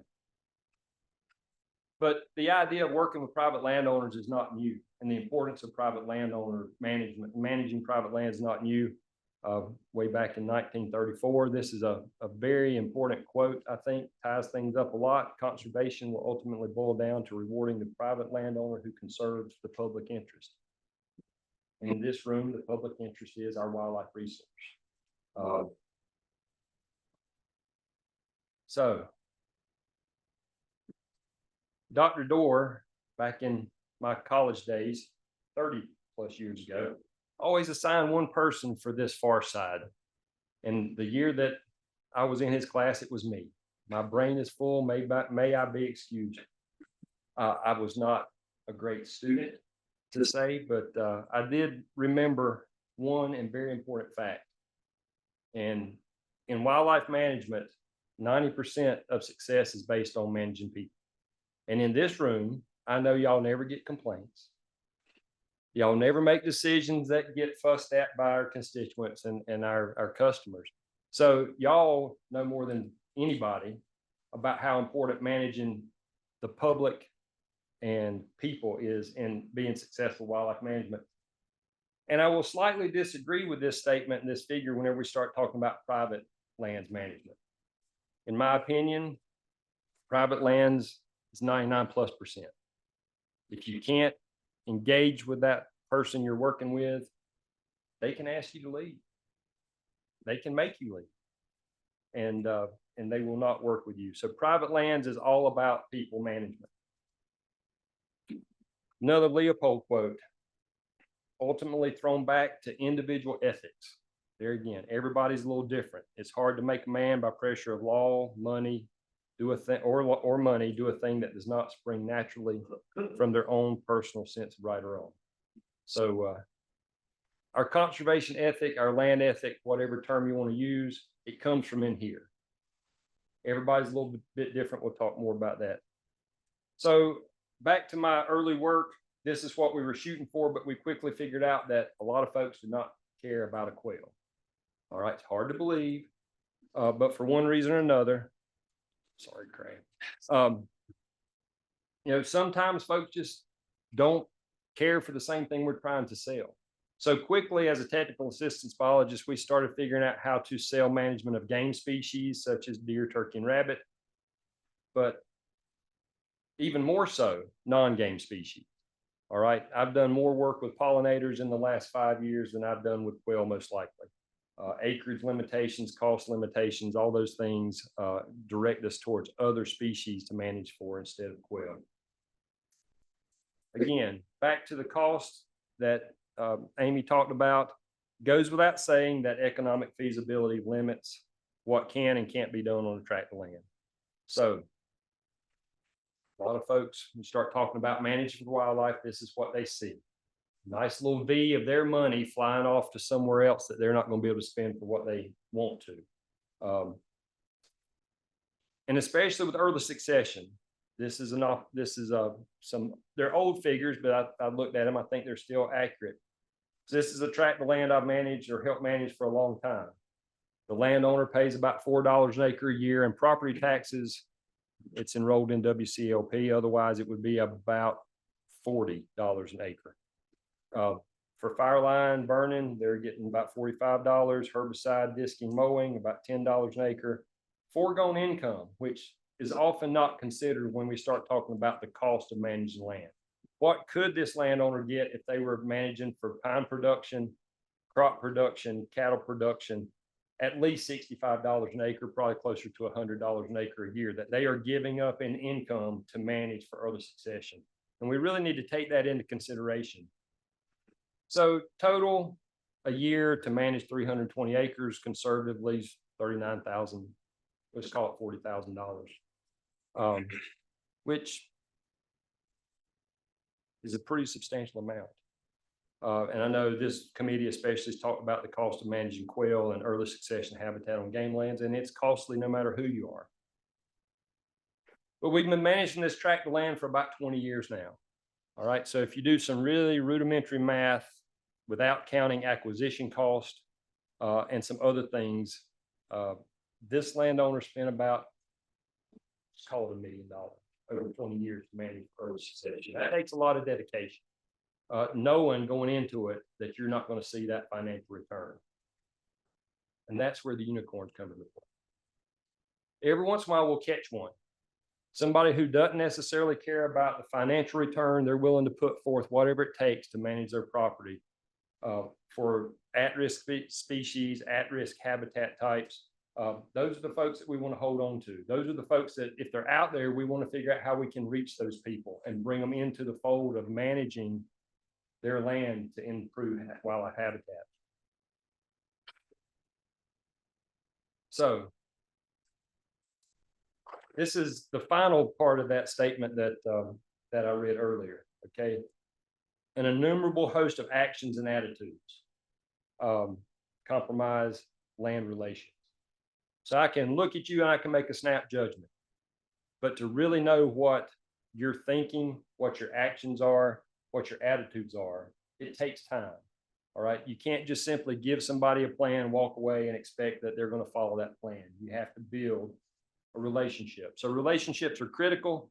This is a nice little family that's playing in a creek that is enrolled in WCLP. And I think this is a pretty good quote about relationships when it comes to land management. All right. Sometimes we come into a landowner's life for a reason, a season, and a lifetime. And occasionally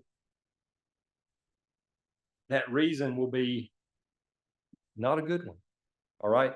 You start talking about what you want them to do. You want them to give up some revenue from their property. You don't want them to grow timber. Don't want them to pay for their child's college. And all of a sudden they're asking, you want me to do what on my land? That's probably somebody you're not going to build a strong relationship with from a wildlife habitat standpoint, but there's nothing wrong with their decisions. Every landowner has to make that decision based on their needs, their desires, and where they're at in the whole process. So if you start calling people wrong for the way they manage, you're not going to be invited back on their land or most of their neighbors or family members. This is just kind of an overview of problems and I think the mentality that a lot of folks get into. You can kind of tell this gentleman's a little bit dejected on this walk that we did. I'm over there in a nice gravel path. I've got clean sailing ahead of me. I know exactly what I'm talking about. I know exactly what's going on. I know the benefit to wildlife. The husband in this situation, he's wondering what I'm talking about. He's kind of looking a little dejected there, and the wife is wanting to know, what in the world are you talking about? What are we talking about? What's going to be our goal? What's our objective? What are we accomplishing here? And I think that's oftentimes what we get into whenever we're meeting with landowners that might not have a strong objective about what they want on their property. Problems, talk a little bit about cost share problems and programs can change, details change very quickly. Ownership change. You can spend a lot of time with a landowner and one day they don't wake up. And all of a sudden, 5, 10, 15 years of work with a landowner, now what? So private lands certainly have some challenges. Priorities change. One health diagnosis can make you really rethink what you can do, what the costs are. And it's not always bad priority changes. Sometimes this kind of priority changes things. There again, landowners have to factor in what's going on in their life whenever they're making these decisions about land management. Decisions change. What are we going to do with our land? How do we care? Or do we care about what happens? Or we want to hold on to this? Kind of interesting that a lot of these developments wind up being named after whatever critter or plant community they disrupt and destroy. Opportunities are missed. Something just changes. You never put your finger on it. Landowner gets to thinking about what they're doing. They look at the bottom line. All of a sudden, like, we're not doing this anymore. We've got to change what we're doing. It's not instantaneous. All right. Take a look at this stand. That's the same, roughly the same photo or same spot. It's about 12 years later, 2 commercial timber harvests and about 6 prescribed burns to get it there. So very little habitat to speak of, good place for quail to go to die, to about 3 cubbies on 90 or 110 acres. It's deliberate, it's continuous. You've got to do something every year or you're going to lose it especially from an early successional habitat sanctuaries. So why do they do it? Some real rock stars. The neat thing about being a private lands biologist, I can have no success, period. I can work as hard as I want to. And if these people are not implementing on the ground, I have accomplished nothing. This is the major importance of private landowners and finding those good landowners. If you can have staff that works as hard as they possibly can, and if you can't find the right landowners, you're not going to have any success. Why do they do it? I think this probably sums up why most of the folks I work with have managed at a high level for wildlife. What more delightful avocation than to take a piece of land and by cautious experimentation to prove how it works? What a more substantial service to conservation than to practice it on one's own land. All right. They're not contributing only to nonprofits who do work. A lot of them are very gracious and donate a lot to nonprofits. They're doing it on their own land. Cautious experimentation. Whenever we make these recommendations, Commissioner Fonville talked about this nice plan. Some things change. We can't guarantee what's going to happen whenever you walk away from a field, when you plant native grasses, whenever we wind up with the hottest, driest spring that we've had in 40 years. So it's cautious experimentation, the way that we address and approach managing private land. So the solutions, just some things I wanted to leave you with as far as hopefully can grow the private lands program within WRC. You have to prioritize private lands. These folks are not going to complain. You're not going to get the same call from these people because we didn't send a staff person out there that you're going to get because you're talking about changing the use of dogs for hunting, for example. All right. They're doing what they're doing. They're managing their land. They're not going to complain. You're not going to hear from them. You've got to prioritize them and go to them. They're not going to come to you and say, hey, why are you not helping me out here? We have to understand what we're asking of them. These are costly practices. We're asking people to impact what is often their largest asset, their financial asset, in a way that removes some of the financial benefit. Don't be crippled by cure. In one of the last conversations that I was in a small game committee meeting about, we talked about what we can do for quail, and cure is still a 4-letter word in a lot of circles, but it's keeping us from moving forward with some programs possibly. Use what we learned, what worked, what didn't work, make the next the next try better. We have accomplished a lot, especially with corporate cure, and just, don't be crippled by those things that don't go right. Let's learn from them and move forward. Strengthen partnerships. Brad talked a little bit about AFWA and CAFWA have private lands committees now. Private lands is kind of chugging along and getting a little more interest across the country than it has in the past. We need to look for other agencies and NGOs that we can partner with and strengthen those partnerships. Kyle, you can go ahead and chuckle some more about increasing staff, but it doesn't necessarily have to be WRC staff. There's lots of ways to partner with NGOs, with other agencies, organizations, to get people on the ground that can interact with these landowners. Dedicated cost shares, there again, there's some talk about the USDA pass-through money that could pass through the state wildlife agencies to be directed towards our priorities. Grants with NGOs can provide some dedicated cost share funds, possibly leverage the endowment for grant in-kind matches as well. Refine education and marketing.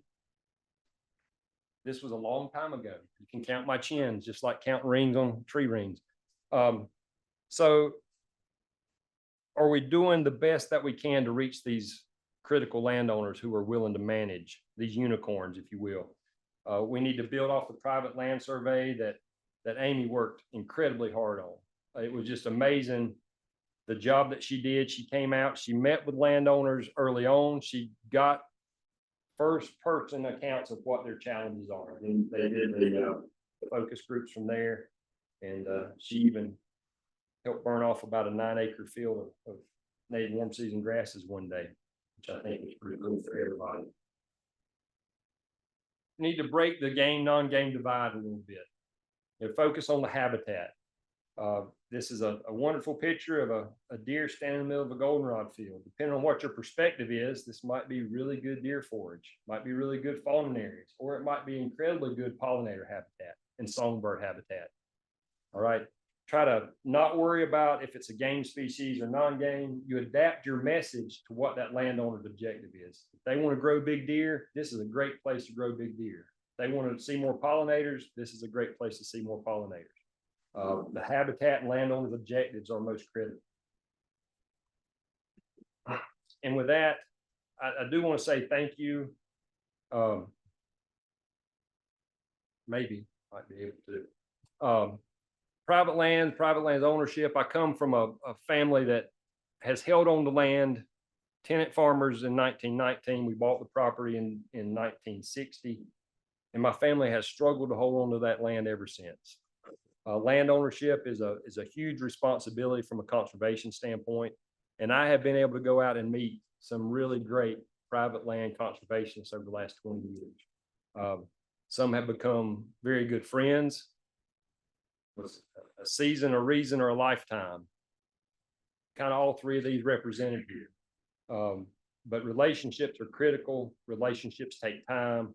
You can't force those, or else you wind up getting asked to leave and never come back. And there again, I think I could probably point up here and say there's some seasons that I've been involved with these folks, some reasons I've been involved with these folks, and a couple that are lifelong relationships. I consider almost more like sisters. I'll let you pick which one of those are. More like sisters than folks that I've worked with professionally. So with that, that's flying through something that doesn't have any facts and figures with it, but is very important, very emotional, very intrinsic value driven from a private lands management standpoint. And with that, if there's any questions, I'll be glad to try to answer, but otherwise, I certainly do appreciate your time and letting us go over a little bit here. So John, what's your connection with the district conservation biologist? Are you their supervisor? I'm not. I only have my position in the past, don't know how to go from here, has only supervised the Southeastern conservation biologist, Benji, who worked with Corporate Cure. The regional supervisors in the ops program, operations program, have supervised the wildlife conservation biologists, because the wildlife conservation biologists do lots of things. They're responsible for lots of things, not just WCLP, not just habitat management. So the supervisory chain is a little different. And that did not fall on me. If it would have fallen on me to supervise WCBs, I wouldn't be here now. I've had my time too long to be supervising a lot of folks. Anything else? A mentor and a leader for those biologists. That's what his job was. To be not be the supervisor, be the mentor and the leader. And he did a great job. He told me if he had to check their time and all that stuff, he was not going to do it. Any other questions? John, we all appreciate you. Yep. 21 years. It's a privilege to be steward of the land, and I think you eloquently put that. Well, thank you very much. I'd like to call the committee of the whole to order. This meeting is being streamed live and recorded as a public record. Order of the meeting will be available at www.tennessewildlife.gov. I'd call on Margot Minkler for a roll call. I'm going to do a roll call for the committee of the whole. Chairman Craig. Here. Vice Chairman Zimmer. Here. David Hoyle. John Holly. Wes Segers. Here. Tommy Caldwell. Here. Tom Barry. Here. Canada. Here. Jim Ruffin, Ray Clifton, Here. Steve Wyndham, Bonnie Crump, John Stone, Here. Ethan Rogers, John Alexander, Tom Hayslip, Here. J.C. Cole, Here. Mike Alford, Joe Bud, Reed Smith, Here. Justin Boyd.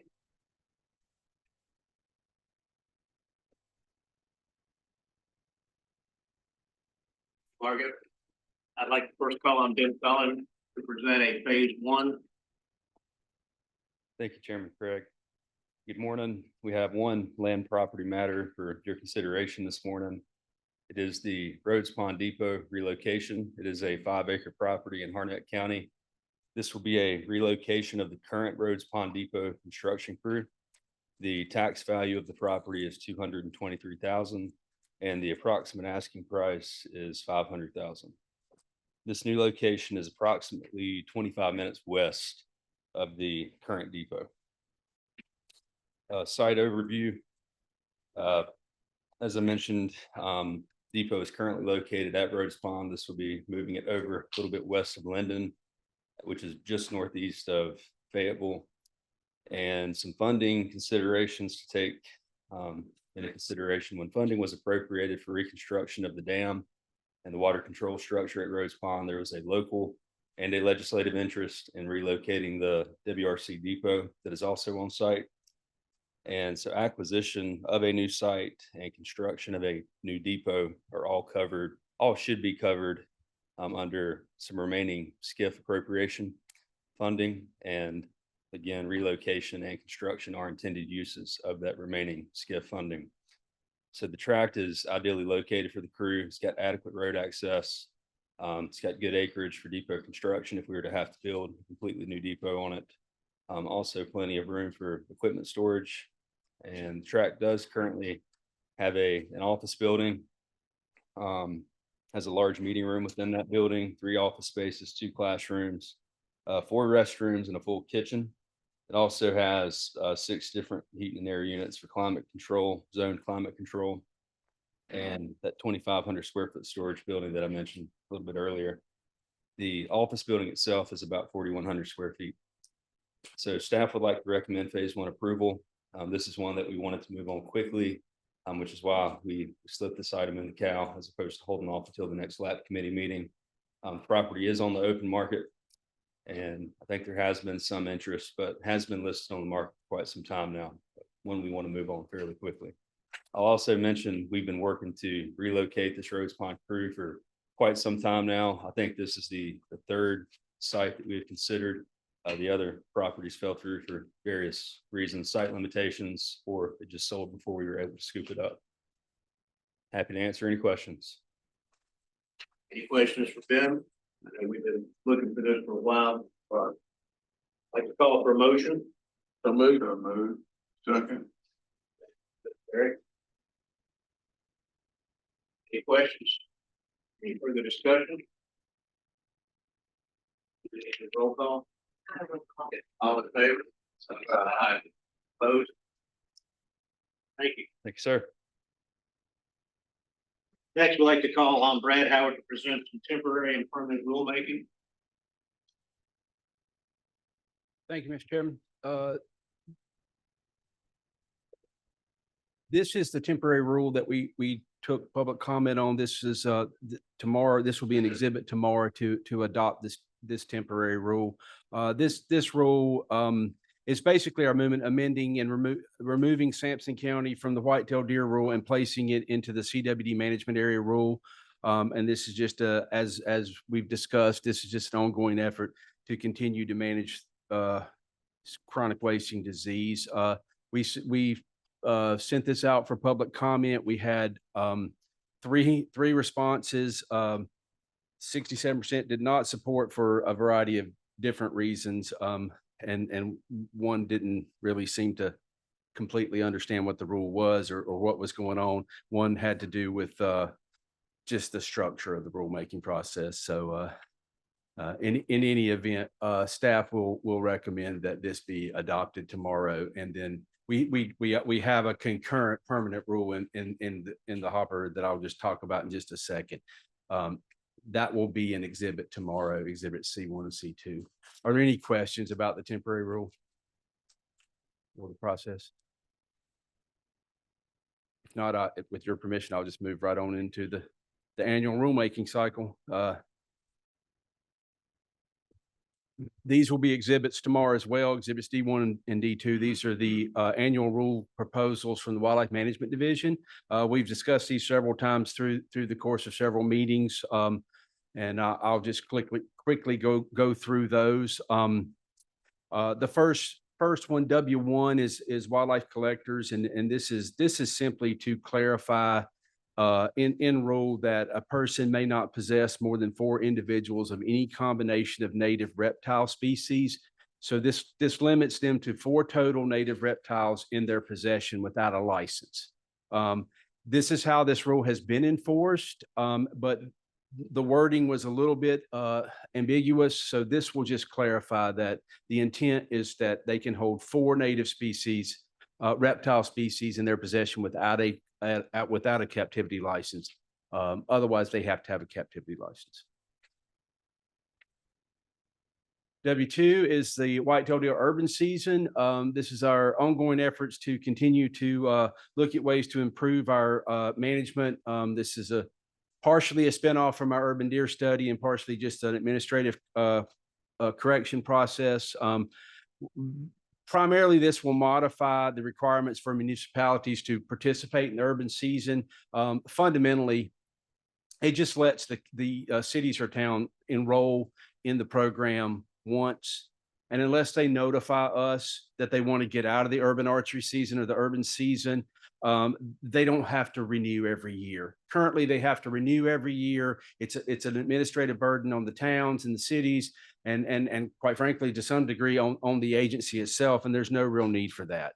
So this is just going to speed up the process and roll. Once they're in until they send us in writing that they want to be out of the season. W3 is the bag limit for raccoons. This will remove the daily bag limit for raccoons by means of hunting. Currently, there's a 3 raccoon bag limit for hunting, but there is no bag limit for trapping. There's really no biological need for a daily hunting bag limit on raccoons. So this will just take that bag limit. This actually came from a constituent request, and there's no real need to have a daily bag limit for hunting. W4 is the squirrel season. This also came from a constituent request. This will open the gray and red squirrel seasons on the Saturday on or nearest October 1st. So opening up squirrel season a couple weeks earlier. This will allow a little bit more time in the woods that at a nice time of year to be out there squirrel hunting. And it brings us in alignment with several of our neighboring states as well. W5 is season and bag limits for red and gray foxes. This is primarily administrative cleanup of a rule when we updated our rules recently and went through. Fox seasons are notoriously complicated. So this is primarily just some administrative cleanup, matching our fox seasons with what's established in law. And the one big change, it removes language from rule that creates an archery season on foxes east of I-77, because in this review and process, we'll figured out that we don't have the authority to have an archery season for foxes. So we're gonna take that out of the rule. Otherwise, the rest of it's just administrative cleanup. No real changes. W6 is the coyote and feral swine hunting, primarily night hunting. And what this change at the request of our law enforcement division was to prohibit shining artificial lights from a motorized conveyance from a public road or public road right away in search of coyotes or feral swine while in possession of a weapon. We modified this a little bit from the last time we talked and made sure that this articulated that you cannot be driving down the road shining a field, public road, and say, oh, I'm hunting feral swine or I'm hunting coyotes. That's illegal. Right now, our enforcement folks were having a hard time enforcing what fundamentally were deer poachers out there, and then giving the excuse that they were coyote hunting. So this will make that excuse go away. So they can't be quote unquote coyote hunting or pig hunting. and shining from the public right of way. W7 CWD management areas. This is the permanent rule corresponding with the temporary rule we just discussed. This will add Sampson County to the CWD management area rule, remove it from the white-tailed deer rule. It's just replacing it in a different portion of NCAC code. And because it is a positive, we did have a positive in Sampson County. So this just mirrors the temporary rule that you guys hopefully will pass tomorrow. WH designated bear management area rule, and this is just a cleanup for something that we couldn't address when we changed the bear seasons in the western part of the state. And this simply changes the dates related to the restriction on allowing dogs to run unleashed on designated bear management areas, so that when the bear season comes in, and if they have permits, if they can hunt on those areas, they can actually run their dogs. The old rule prohibited dogs unleashed prior to the opening day of bear season. And so when we changed the opening day of bear season, we had about 2 weeks there that they technically couldn't run dogs on these permit hunts. So this will just clean that up. W9 deals with taking the raptors. This has to do with our falconers, and it changes the dates that nestling raptors can be taken from the wild. From currently it's May 1st to June 30th. This will change it to January 1st to July the 31st, which will open it up to a few more species that they can take. This actually came from the request of the falconers. There's no biological issue with this, and it works, and it's perfectly allowable by the federal regulations. And that's all the Wildlife Management Division rules. Yes, sir. Several years ago, we funded some urban study on the harvest of whitetail. I've never heard anything about it, and we okayed a lot of money to do that. We gave a presentation on that. Yeah. Yes. But there's much more to come, and we will probably can come back with some other interesting findings from that study.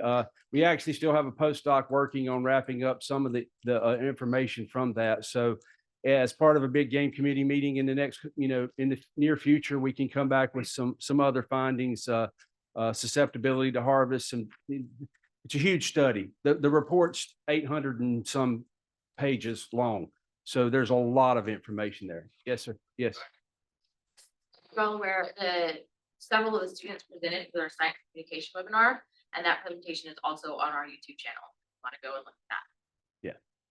We ended up spending up near the amount of money we thought we were going to. What's that? Didn't spend anywhere near the amount of money we thought we were going to. Oh, no. As usual, they did a good job. NC State did a very good job managing the budgets and producing some extraordinarily quality work on that with and there's still more stuff to come from that. So we'll be sure to keep that on the list and bring some of those things up. They're going to impact our deer management, especially in the Piedmont in the near future. Just learning what we learned from that study. Yes. Brad and I discussed on the shining the light public. You want to talk about what private landowners, according to my discussion about, they would still be able to do that, just not from public land. Well, this change will make it so that people on public roads and public right of ways, they can't use the excuse of, oh, I'm coyote hunting or I'm feral swine hunting.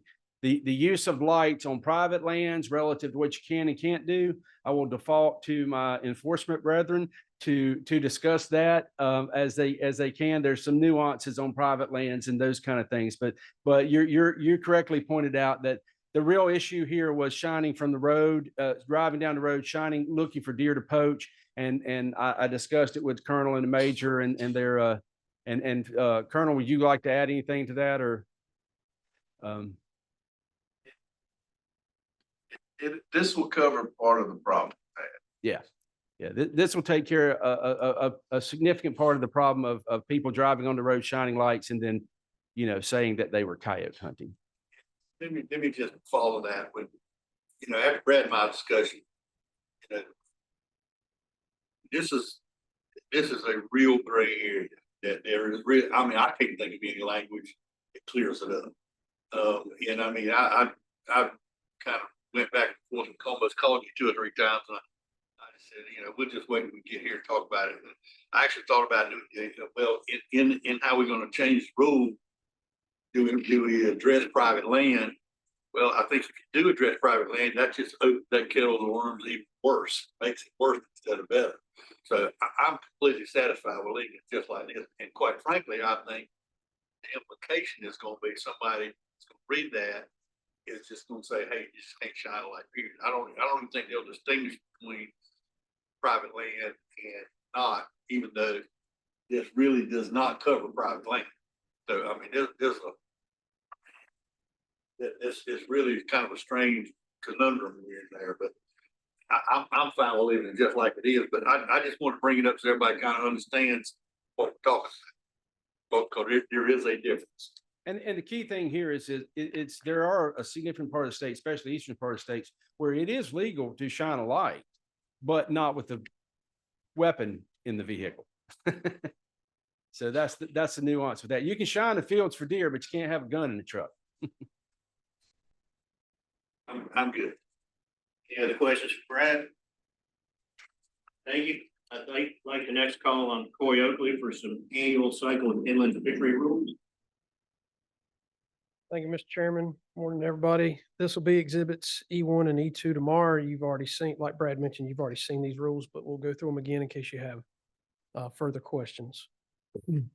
The first is Lake Holt largemouth bass. This would remove the daily creel limit for fish less than or equal to 14 inches and create a daily creel limit of 5 fish per day for fish greater than 14 inches. We got an overpopulated bass population in Lake Holt. We need to harvest as many of the smaller fish that we can so that we can grow larger fish. So that's the purpose of this rule.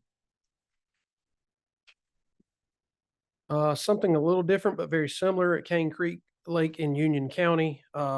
This would remove the 16-inch minimum size limit in Cane Creek. Once again, that minimum size limit has led to smaller largemouth bass, has decreased the catch rates of legal size fish. So we want to allow anglers to harvest fish if they would like to do so, so that those fish can grow bigger.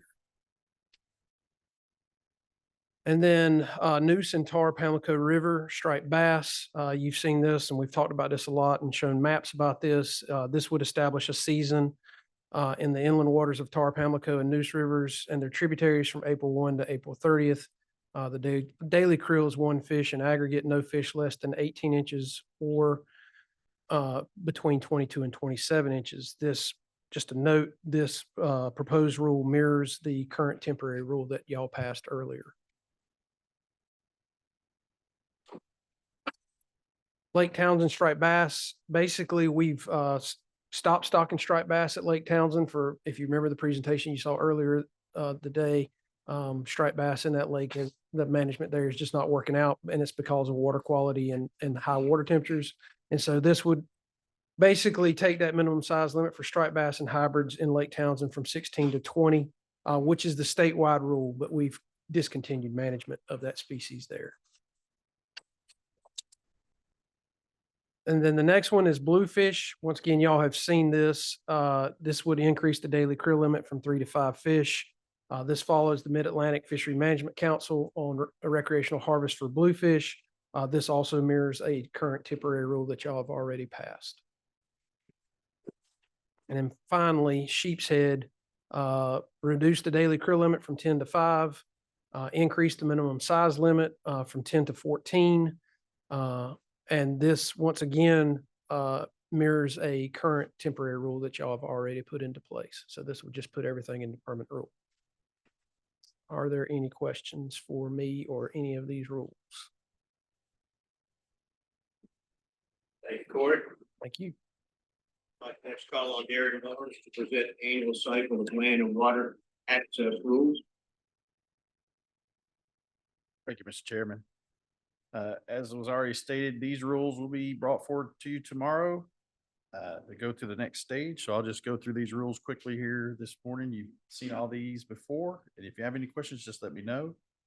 We have 11 rules, so we'll start with G1, which prohibits affixing nails, screws, bolts, or applying paint to vegetational game lands. Basically, we're having people there put up markers on the game lands, even bucket lids with numbers.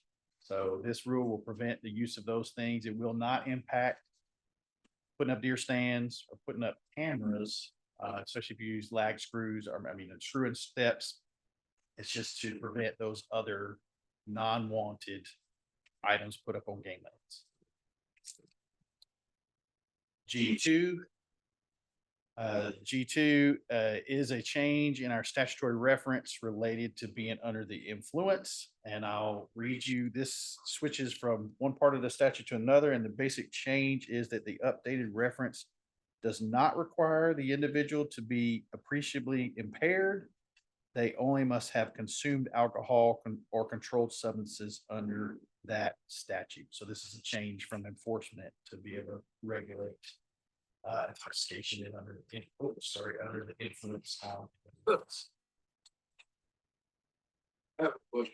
So that only applies to game lands, Yes. under private lands? Being there. Well, I'll leave that to enforcement, but this only applies to game lands. Yeah.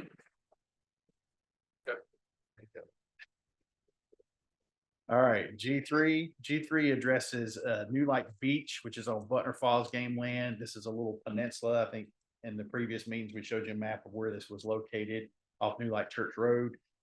Where there's basically a huge party spot, been that way for many years. And this will restrict the activities on that little peninsula to hunting, fishing, and trapping only, in a hope to reduce the amount of extracurricular activity that goes on coming out of Raleigh. G4 restricts the non-hunting recreational use of Johns River Game Lands. Johns River Game Lands is a permit-only game lands, about 6,500 acres up in Burke County. And we have a lot of specialized hunts on that game land, like disabled hunts. Of course, those disabled hunts using blinds that are very close to the roads. And the problem we have is a lot of non-recreational use of those roads during the hunting season, which has caused us problems with our permit hunts. This change will prevent those recreational activities during those hunting opportunities, and it will still allow it on Sundays because there's no hunting on Sundays. And when the season's closed, they'll be able to go out and do those other recreational activities. Just prevent it during those hunting seasons. And mostly we're talking about deer and turkey. I think they're the two big ones for that game.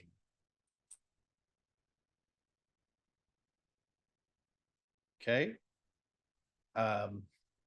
G5. This removes, so this is our Nantahala game land situation we have with Transylvania County. There's this little piece of land there that is technically Nantahala. And so when the deer rules were changed a few years ago in the mountains, somehow it's popped up as being allowing a harvest of does for one day on that little piece of game land. This rule will basically remove that one doe because it was never intended on this little tract. And it actually turns this tract, just puts it apart. It takes it out of Nantahala and switches it over to our other forest up there. So we won't even have this tract to deal with. It will not, the rule will no longer have Nantahala in Transylvania County.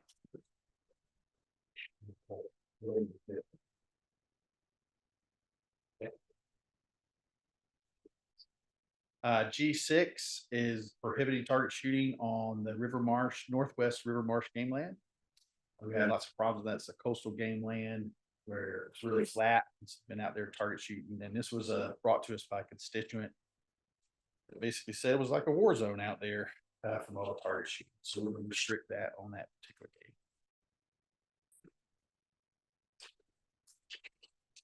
G7 will address horseback riding and target shooting on the Roaring Creek and Lutz tracks of Pisgah. Essentially, the other tracks that we have out there, all the other tracks that are state-owned already have these restrictions. There's no really known horseback riding out there. Currently, there's no trails out there. The habitat's not suitable for horseback riding.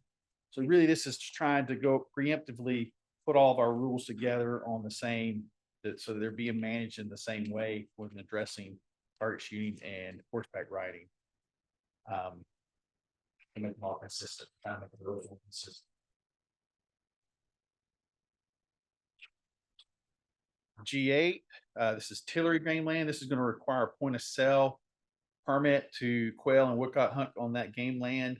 Tillery is one of our game lands that we're doing a lot of work, early successional habitat work. We're seeing a very positive response from quail on that property. And so there's worries about the amount of hunting pressure those properties get. This will allow us to essentially put this point of sale permit out there, get who's out there, get an idea of who's out there hunting, be able to survey those folks. We're also going to survey some of our other game lands where we have permit sale permits, trying to get a better focus on how many quail hunters we have out there, what are they harvesting, how much are they harvesting, their satisfaction of those quail or hunting quail on our game lands. And so that's going to require a point of sale permit for us to be able to gather that information. If in the future we don't see it's a problem, we may come back and take this permit out. I don't think we have a problem up there. G9 is to make all hunting down at White Oak River Game Land on the posted waterfowl impoundment permit only. There has been historically some confusion about the impoundments, especially during the early till season, about whether you had to have a permit or not. And so this rule will make it clear that all the waterfowl impoundments on White Oak River Game Land are to hunt in that impoundment requires a permit, regardless of the season or time of the year.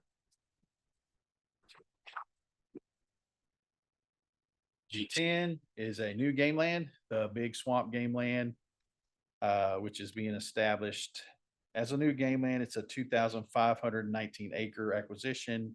It's going to be a 3-day per week game land, and it's going to have no deer or bear hunting with dogs because there's only one access road down at the very bottom. It's a very wet tract. It's not really conducive to any kind of dog hunting at all, but this will be established of this new game land in our program in Robeson County. And our last rule G11 is kind of more of a technical change. It changes the wording we have in our rules about bears being harvested on Sunday. We'll change bears shall not be harvested on Sunday to bears shall not be taken, because there is a difference between the words harvest and taken. So that will allow greater enforcement of hunting on Sunday for bears on all of our game lands.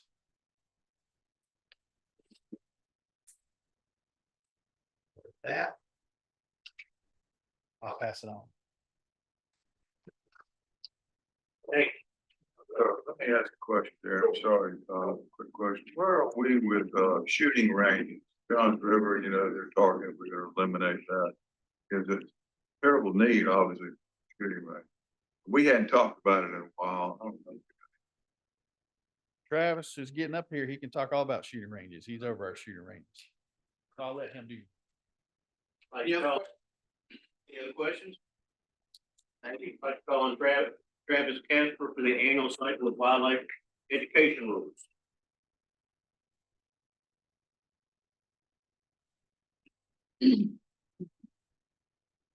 Good morning. E1 for tomorrow will be about removing the shooting range rules from the game range portion of the NCAC and codify specific rules for agency-owned and managed shooting ranges. The proposed rule will include general restrictions for all visitors, specific regulations for firearms handling, archery equipment standards, trap and skeet shooting rules, ammunition standards, target requirements, and provisions for staff to maintain a safe environment. Justification is current shooting range rules exist in game land section of the NCAC. These rules are outdated and do not address many of the issues the staff are facing at facilities, including unruly patrons, unsafe firearms handling. Codifying new rules for shooting ranges will improve range safety for both staff and public and improve the ability of law enforcement to charge patrons who fail to comply with agency safety standards. And with that, this will be the rules tomorrow. So any questions? In regards to the shooting ranges, we are constantly looking for new places that will work within our plan. We are working on a 5-year plan that we revisit regularly. We do have the maps of 30 miles and where ranges live in that map. So we're constantly looking. Right now, our main focus has been updating Caswell. We do have a major upgrade that's going on currently at the Caswell shooting ranges, and we do have some archery range partnerships that are in the works at this time. Any other questions? Thank you, Travis. I'd like to next call on Dr. Heather Evans to present the annual cycle of endangered, threatened, and special concern species rule. Morning. All right, so this rule originates from a couple of issues that we've had with researchers transferring collections of state listed species out of state to other researchers and or to non-permitted researchers. So the proposed language seeks to clarify that additional permits for transfer are needed for species or their parts. Any questions? That's all I have. Thank you. I'd like to next call on Will Casola to present the periodic rules review final determination. Thank you, Mr. Chairman. Good morning, everyone.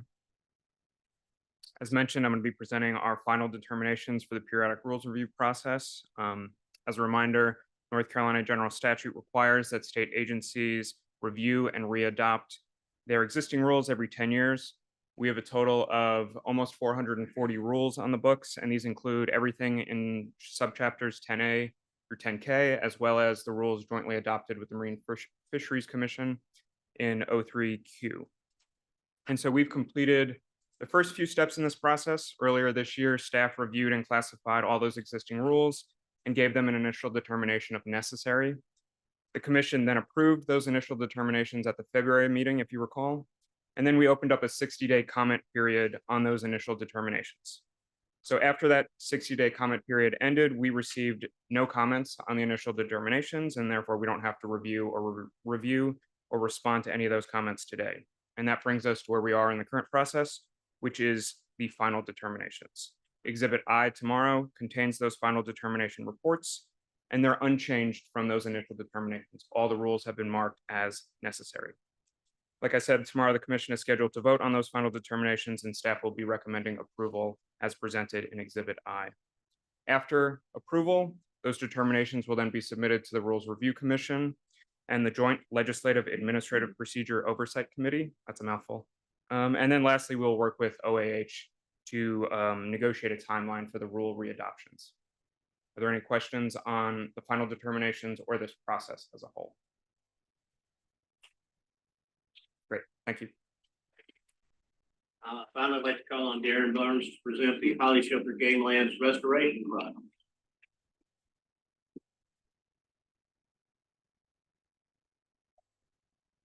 Thank you, Mr. Chairman. So I was asked to give you an update on our Holly Shelter Restoration Project. This is about to start. It's kind of in its preliminary stages. There's no action item today, but this is preparing you for perhaps an action item that will come to the commission in future months. I would like to acknowledge some of our field staff here. I have Nick Shaver, who is our ecoregion supervisor on the coast, who's overseeing this project. And we have Alex Parker, who is the management biologist dealing with this project specifically. So I just want to go through this so you have an understanding of this effort that we're embarking on down here in Holly Shelter. Holly Shelter is about a 65,000 acre game land down in Pender County. This, if you see on the map, so the black outline is the actual game land shape that we have down there. And it's been a game land for a very long time. It's one of our earliest game lands that we've had that was added to the commission. The project area that we're talking about is the green in the middle there of our restoration, our peatland restoration project. So this whole project is about restoring peatland or peat soils. And that peat soils are a pretty important part of our coastal plain. Definitely a pretty important part when you start thinking about carbon and carbon sequestration. And so some of the objectives here in this project are re-wetting these peat soils, which is the study area, I mean, the restoration area is about 15,600 acres of that Pocosin habitat. And that's to, this project is going to re-wet, restore that Pocosin habitat, which is good for us because that reduce our risks of ground fire.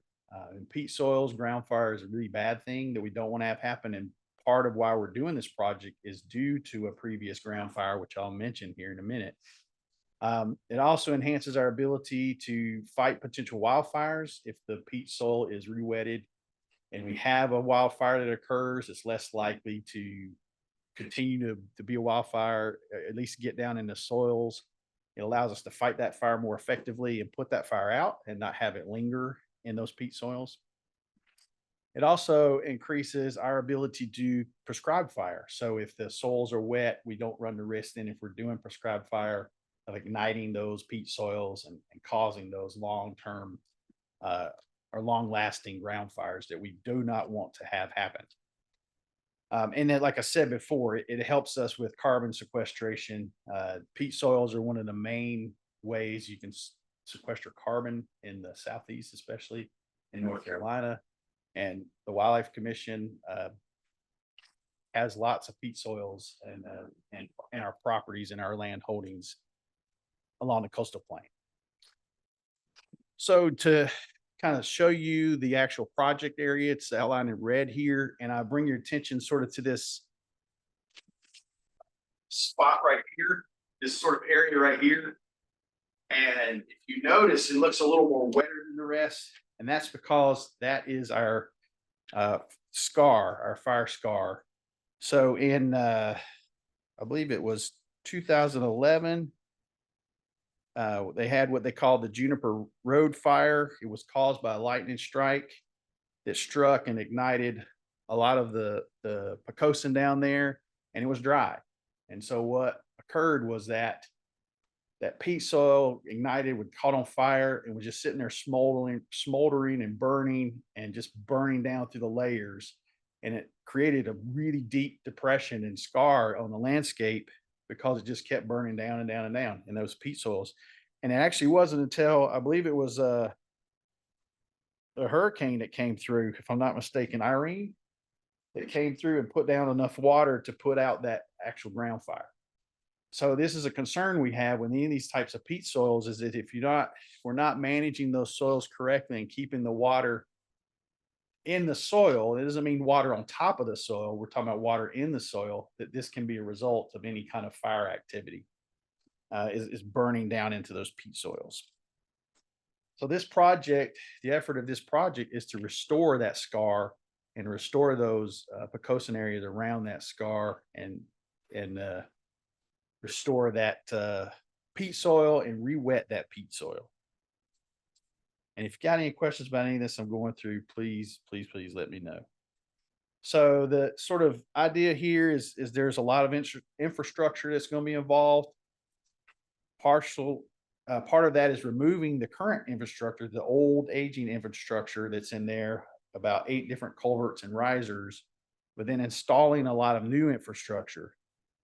Concrete box risers, the aluminum flashboard risers, some sheet pile weirs, and culverts that help create the canal crossings for this project area. And it also includes raising the roads. As you look, and we go back and look at this, all that red, those are roads that surround this area. So this are the project area. So part of this project is raising up those roads to help hold more water. And this is an example. This is a map of that infrastructure that they're planning to put into place. So you can see that we have the pink weirs, the red culvert crossings up into the northwest.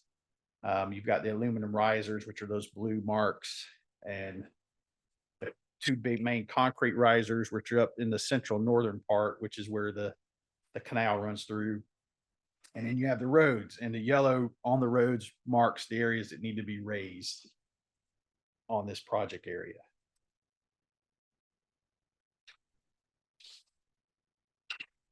So, with any kind of project like this, there are considerations, concerns. You're talking about trying to re-wet 15,000 acres. So there are concerns and considerations in doing that. And here I've listed some here for you that we think about as staff about these projects and putting these into place. One is, okay, this project has been designed and TNC is going to initiate this project for us and do the construction. And they have an engineering company that is Chris Bass Engineering, who has put designs forward and made these plans that says if you put all this infrastructure in place, this is going to work. Well, is it going to work? That's a question that we have. Will it actually work? Will it be effective? Will it be effective long term? Are there any design flaws? That's a real question we have to ask, especially based on further down in my list. I talk about lessons learned from Angola Bay and the project. We've done a similar restoration project at Angola Bay. And so we have, in that project, kind of the same concept. We put a lot of infrastructure in to re-wet those soils. Well, already we've seen where weirs that were not supposed to fail have failed due to weather events.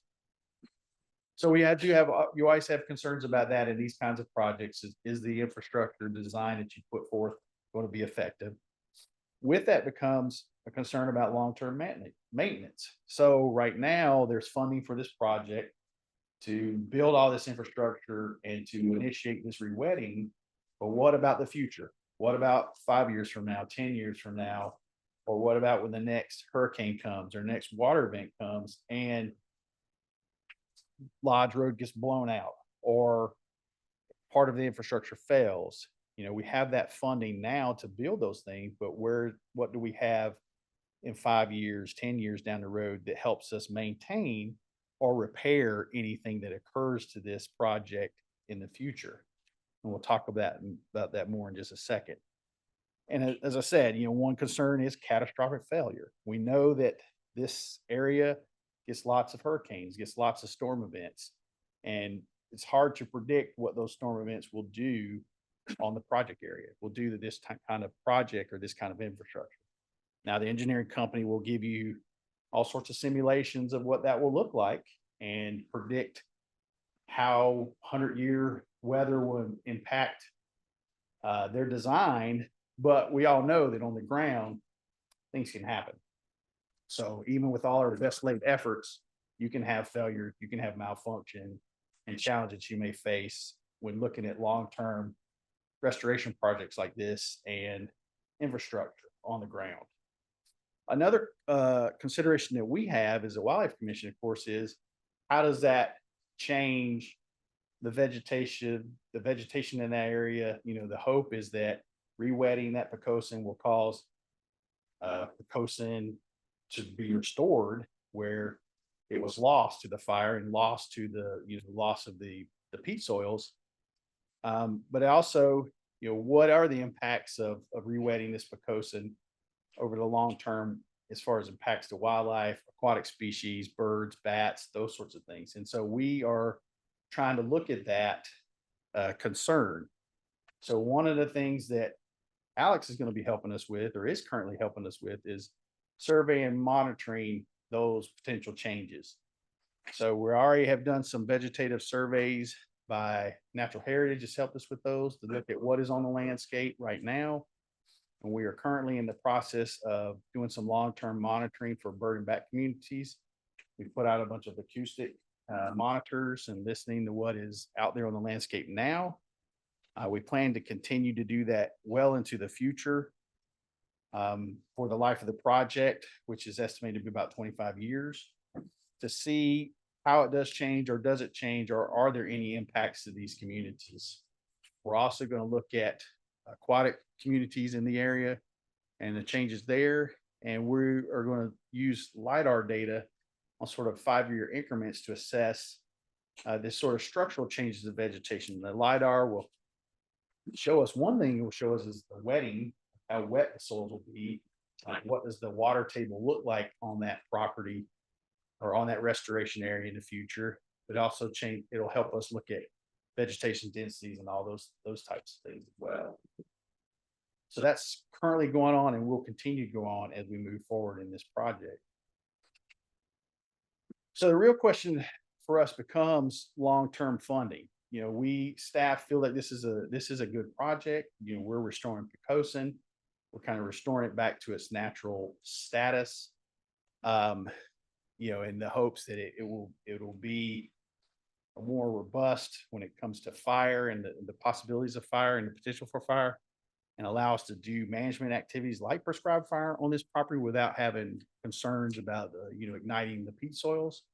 But the question still becomes, what about the long-term funding for this project? So as I said, right now it's currently only funded for the actual installation of all this infrastructure. TNC, who's our partner in constructing the infrastructure and doing the restoration project, has proposed or is proposing to us basically tying a long-term funding grant, which is called the Climate Pollution Reduction Grant. It's a funding source that they have access to as TNC, and they are wanting to basically tie that funding source to this project for the next 25 years. And they're going to do that by using Natural Heritage, who is going to basically put dedications on Holly Shelter game land for this restoration tract. And by putting those dedications on that restoration area, they can then tie this climate pollution fund reduction grant to the project, and which would allow funding long term. And currently, the proposed funding is about $4 to $5 million over 25 years. So that's sort of a way we're looking at trying to look at long-term funding. Now, this is just a map of Holly Shelter from Natural Heritage with the dedications on Holly Shelter. And just keep in mind that part of this is already been, Holly Shelter already has dedications on it. So all this area here to the north is already have current dedications on it. This is the project area that they want to add dedications to. And then of course, this track down here is a new acquisition to us. I mean, it's been maybe 2 or 3 years ago acquisition to Holly Shelter that was bought in part with Land and Water Funds. So when you use Land and Water Funds, Natural Heritage comes and you put dedications on those properties. So Holly Shelter already has acreage. A lot of acreage is already in dedications, but this will add more. This will add a big chunk in the middle for the restoration project. So with that, again, there are concerns or considerations. One of that is that, you know, anytime you do add dedications, it can impact what you do on that property. We have a lot of game lands that already have dedications on them. So we're used to dealing with that. We're used to working with that. But it's always a consideration that will limit some management activities that we can do on those properties. We don't think it'll be as big of an impact on this restoration area because it is Poquoson. So usually it changes like whether you can harvest timber, things like that. So with it being Poquoson, we usually don't go in there and try to harvest timber, different type of habitat. So we don't think it will too negatively impact us. And it would help us get funding for the next 25 years. Now, as I said, the funding is about that they're suggesting at this point is about $4 to $5 million over 25 years. Well, the question is that enough? You know, is that going to be enough funding to allow us to make any repairs that need to be repaired, or if we have any catastrophic failures? And if that's not enough money, what is the amount that we need for true long-term funding for maintaining this project and this infrastructure for 25 years? There, as part of this dedication, there will be a hydraulic management plan. that we as a wildlife commission will be obligated to follow. That's still being worked on right now, but that is a consideration for us as well. You know, what is in that plan? What does that obligate us to? Is that something we are able to fulfill those obligations? So we're working through that plan now, but that's definitely something that we have to keep as a consideration of what does that put us on the hook for? And then I think there's concerns about with any project like this, what is your overall sustainability of these projects? You know, can't really predict the future, but looking to the future, is it going to work? You know, you can make all designs and plans that you want, but as you know, you put them into practice. Is it going to work how we think it's going to work? Is it going to be successful? Or 4 years down the road, is all Lodge Road going to wash away because we did this? We don't know that. And you can make all sorts of predictions and guesses of how that will work or not work. But we think we have a good plan. It's just, we do worry about long-term sustainability of these types of projects. And that's really all I have as far as giving you a brief overview of the project that we're trying to accomplish, but I'm here for any questions you may have about this. What I will say is what you'll probably see in the future coming before the board is those dedications from natural heritage. And we'll probably have to have those approved by the commission, if I'm not mistaken, for us to be able to move forward. And so part of that discussion is, well, what is that amount of funding that goes along with those dedications for this long-term management or maintenance of these facilities? With that, I'll take any questions. Correct. Road, will they use local material or have to truck in filter? So they truck it in. So Angola Bay, which is just to the north west of this project area, did the same thing. They put weirs in, they raised the roads, and they brought in material off-site to raise those roads. Because in some cases, they had to raise them pretty significantly. So, and that's, you know, in that project, that was one of the challenges we had with getting the right material put on the road that would hold up and last through the whole process. And so that's where I go back and say there are always concerns, you know, when you're doing this type of project. Are we using the right materials? Are we getting all the right things put in place that are going to last 25 years? But yeah, it's coming off site. I asked the same question, Brad, because it's expensive to haul it in, but we're gonna be responsible for the maintenance of the road. We want them built correctly. If you get it on site, you're digging holes and right, undoing part of what the project is meant to. Right. And a couple other things I will mention. One is, let me back up. Oh, there we go. So I do want to note that the impoundment that's down there, our water impoundment is this area right here. So that is outside of the project area. That will not impact our impoundment for the project area. The other thing I would point out is, you know, when we talk about re-wetting the soils, I don't want to give the impression that we're talking about they're going to be underwater, because they're not. There will be portions that will be underwater probably most of the year once this project is completed. Right now, during the summer, it's pretty dry, so the water table goes down significantly. In the winter, you know, we're trying to hold more water, and so the water will come up. So the overall project is looking to change that water table from being anywhere from 2 to 5 feet under the surface to being at the surface up to about 3 feet max in the drier times, you know, that are in the higher ground, I guess I should say, during the year. So it's not going to be standing water. It'll be moist soil. You know, you'll know that it's kind of wet, but it's not going to be covered in water. Any other questions? Back to your very first slide. Looks like there's an in holding in the game lens above the green area. No, I don't think that's is it an in holding? I don't think so. You're talking about this right here? Yep. No, it's not an in holding. I think it's just the layer that they use. That whole area is a contiguous block. Worried about hydrologic. Because if you look at,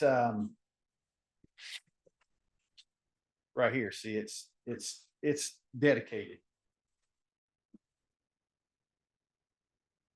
That's the area you're talking about. I think it's buffer, actually, maybe that's buffer zone.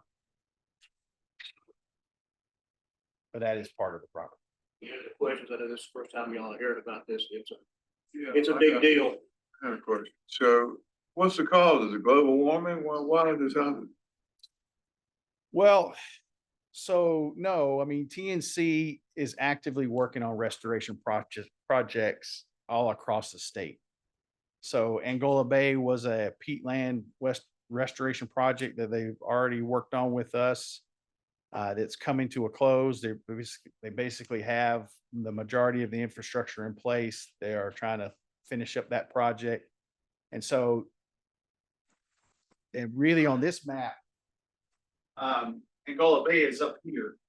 So this is the next piece of that puzzle, right? So if you're restoring coasting down towards the coast, down towards the sound, this is the next piece of that Pocosin habitat that they're trying to restore. And we've recognized that because of the fire, the Juniper Road fire in 2011, that this Pocosin was damaged.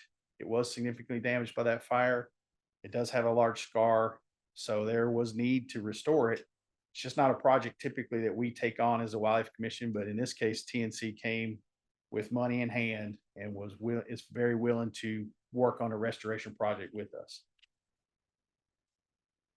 A lot of these focusing areas were saturated soils originally, they were ditched and drained, sometimes for agriculture. So the peat soils start releasing carbon even without, but resaturating them will stop that. Yeah, peat soil, as I said earlier, is a large holder of carbon. And so having very functional peat soils and Pocosins really does help maintain carbon levels. We've never, as a commission, kind of flexed that, but we hold a lot of carbon, sequestered carbon in our landscapes. And our Angola Bay project was exactly that. It used to be owned by a timber company, and definitely was ditched and drained. And so that's what that project was trying to do, was restore Atlantic white cedar and buttonbush on that project, where is what we planted back, but trying to restore that drained coastal habitat. Any other questions? Thank you, Darren. Any additional topics? If not, we'll call the meeting to close. At 1:30, we're going to have a Wildlife Commissioners orientation. Any of the commissioners are welcome to sit in for a refresh. I'll be back by 1:30.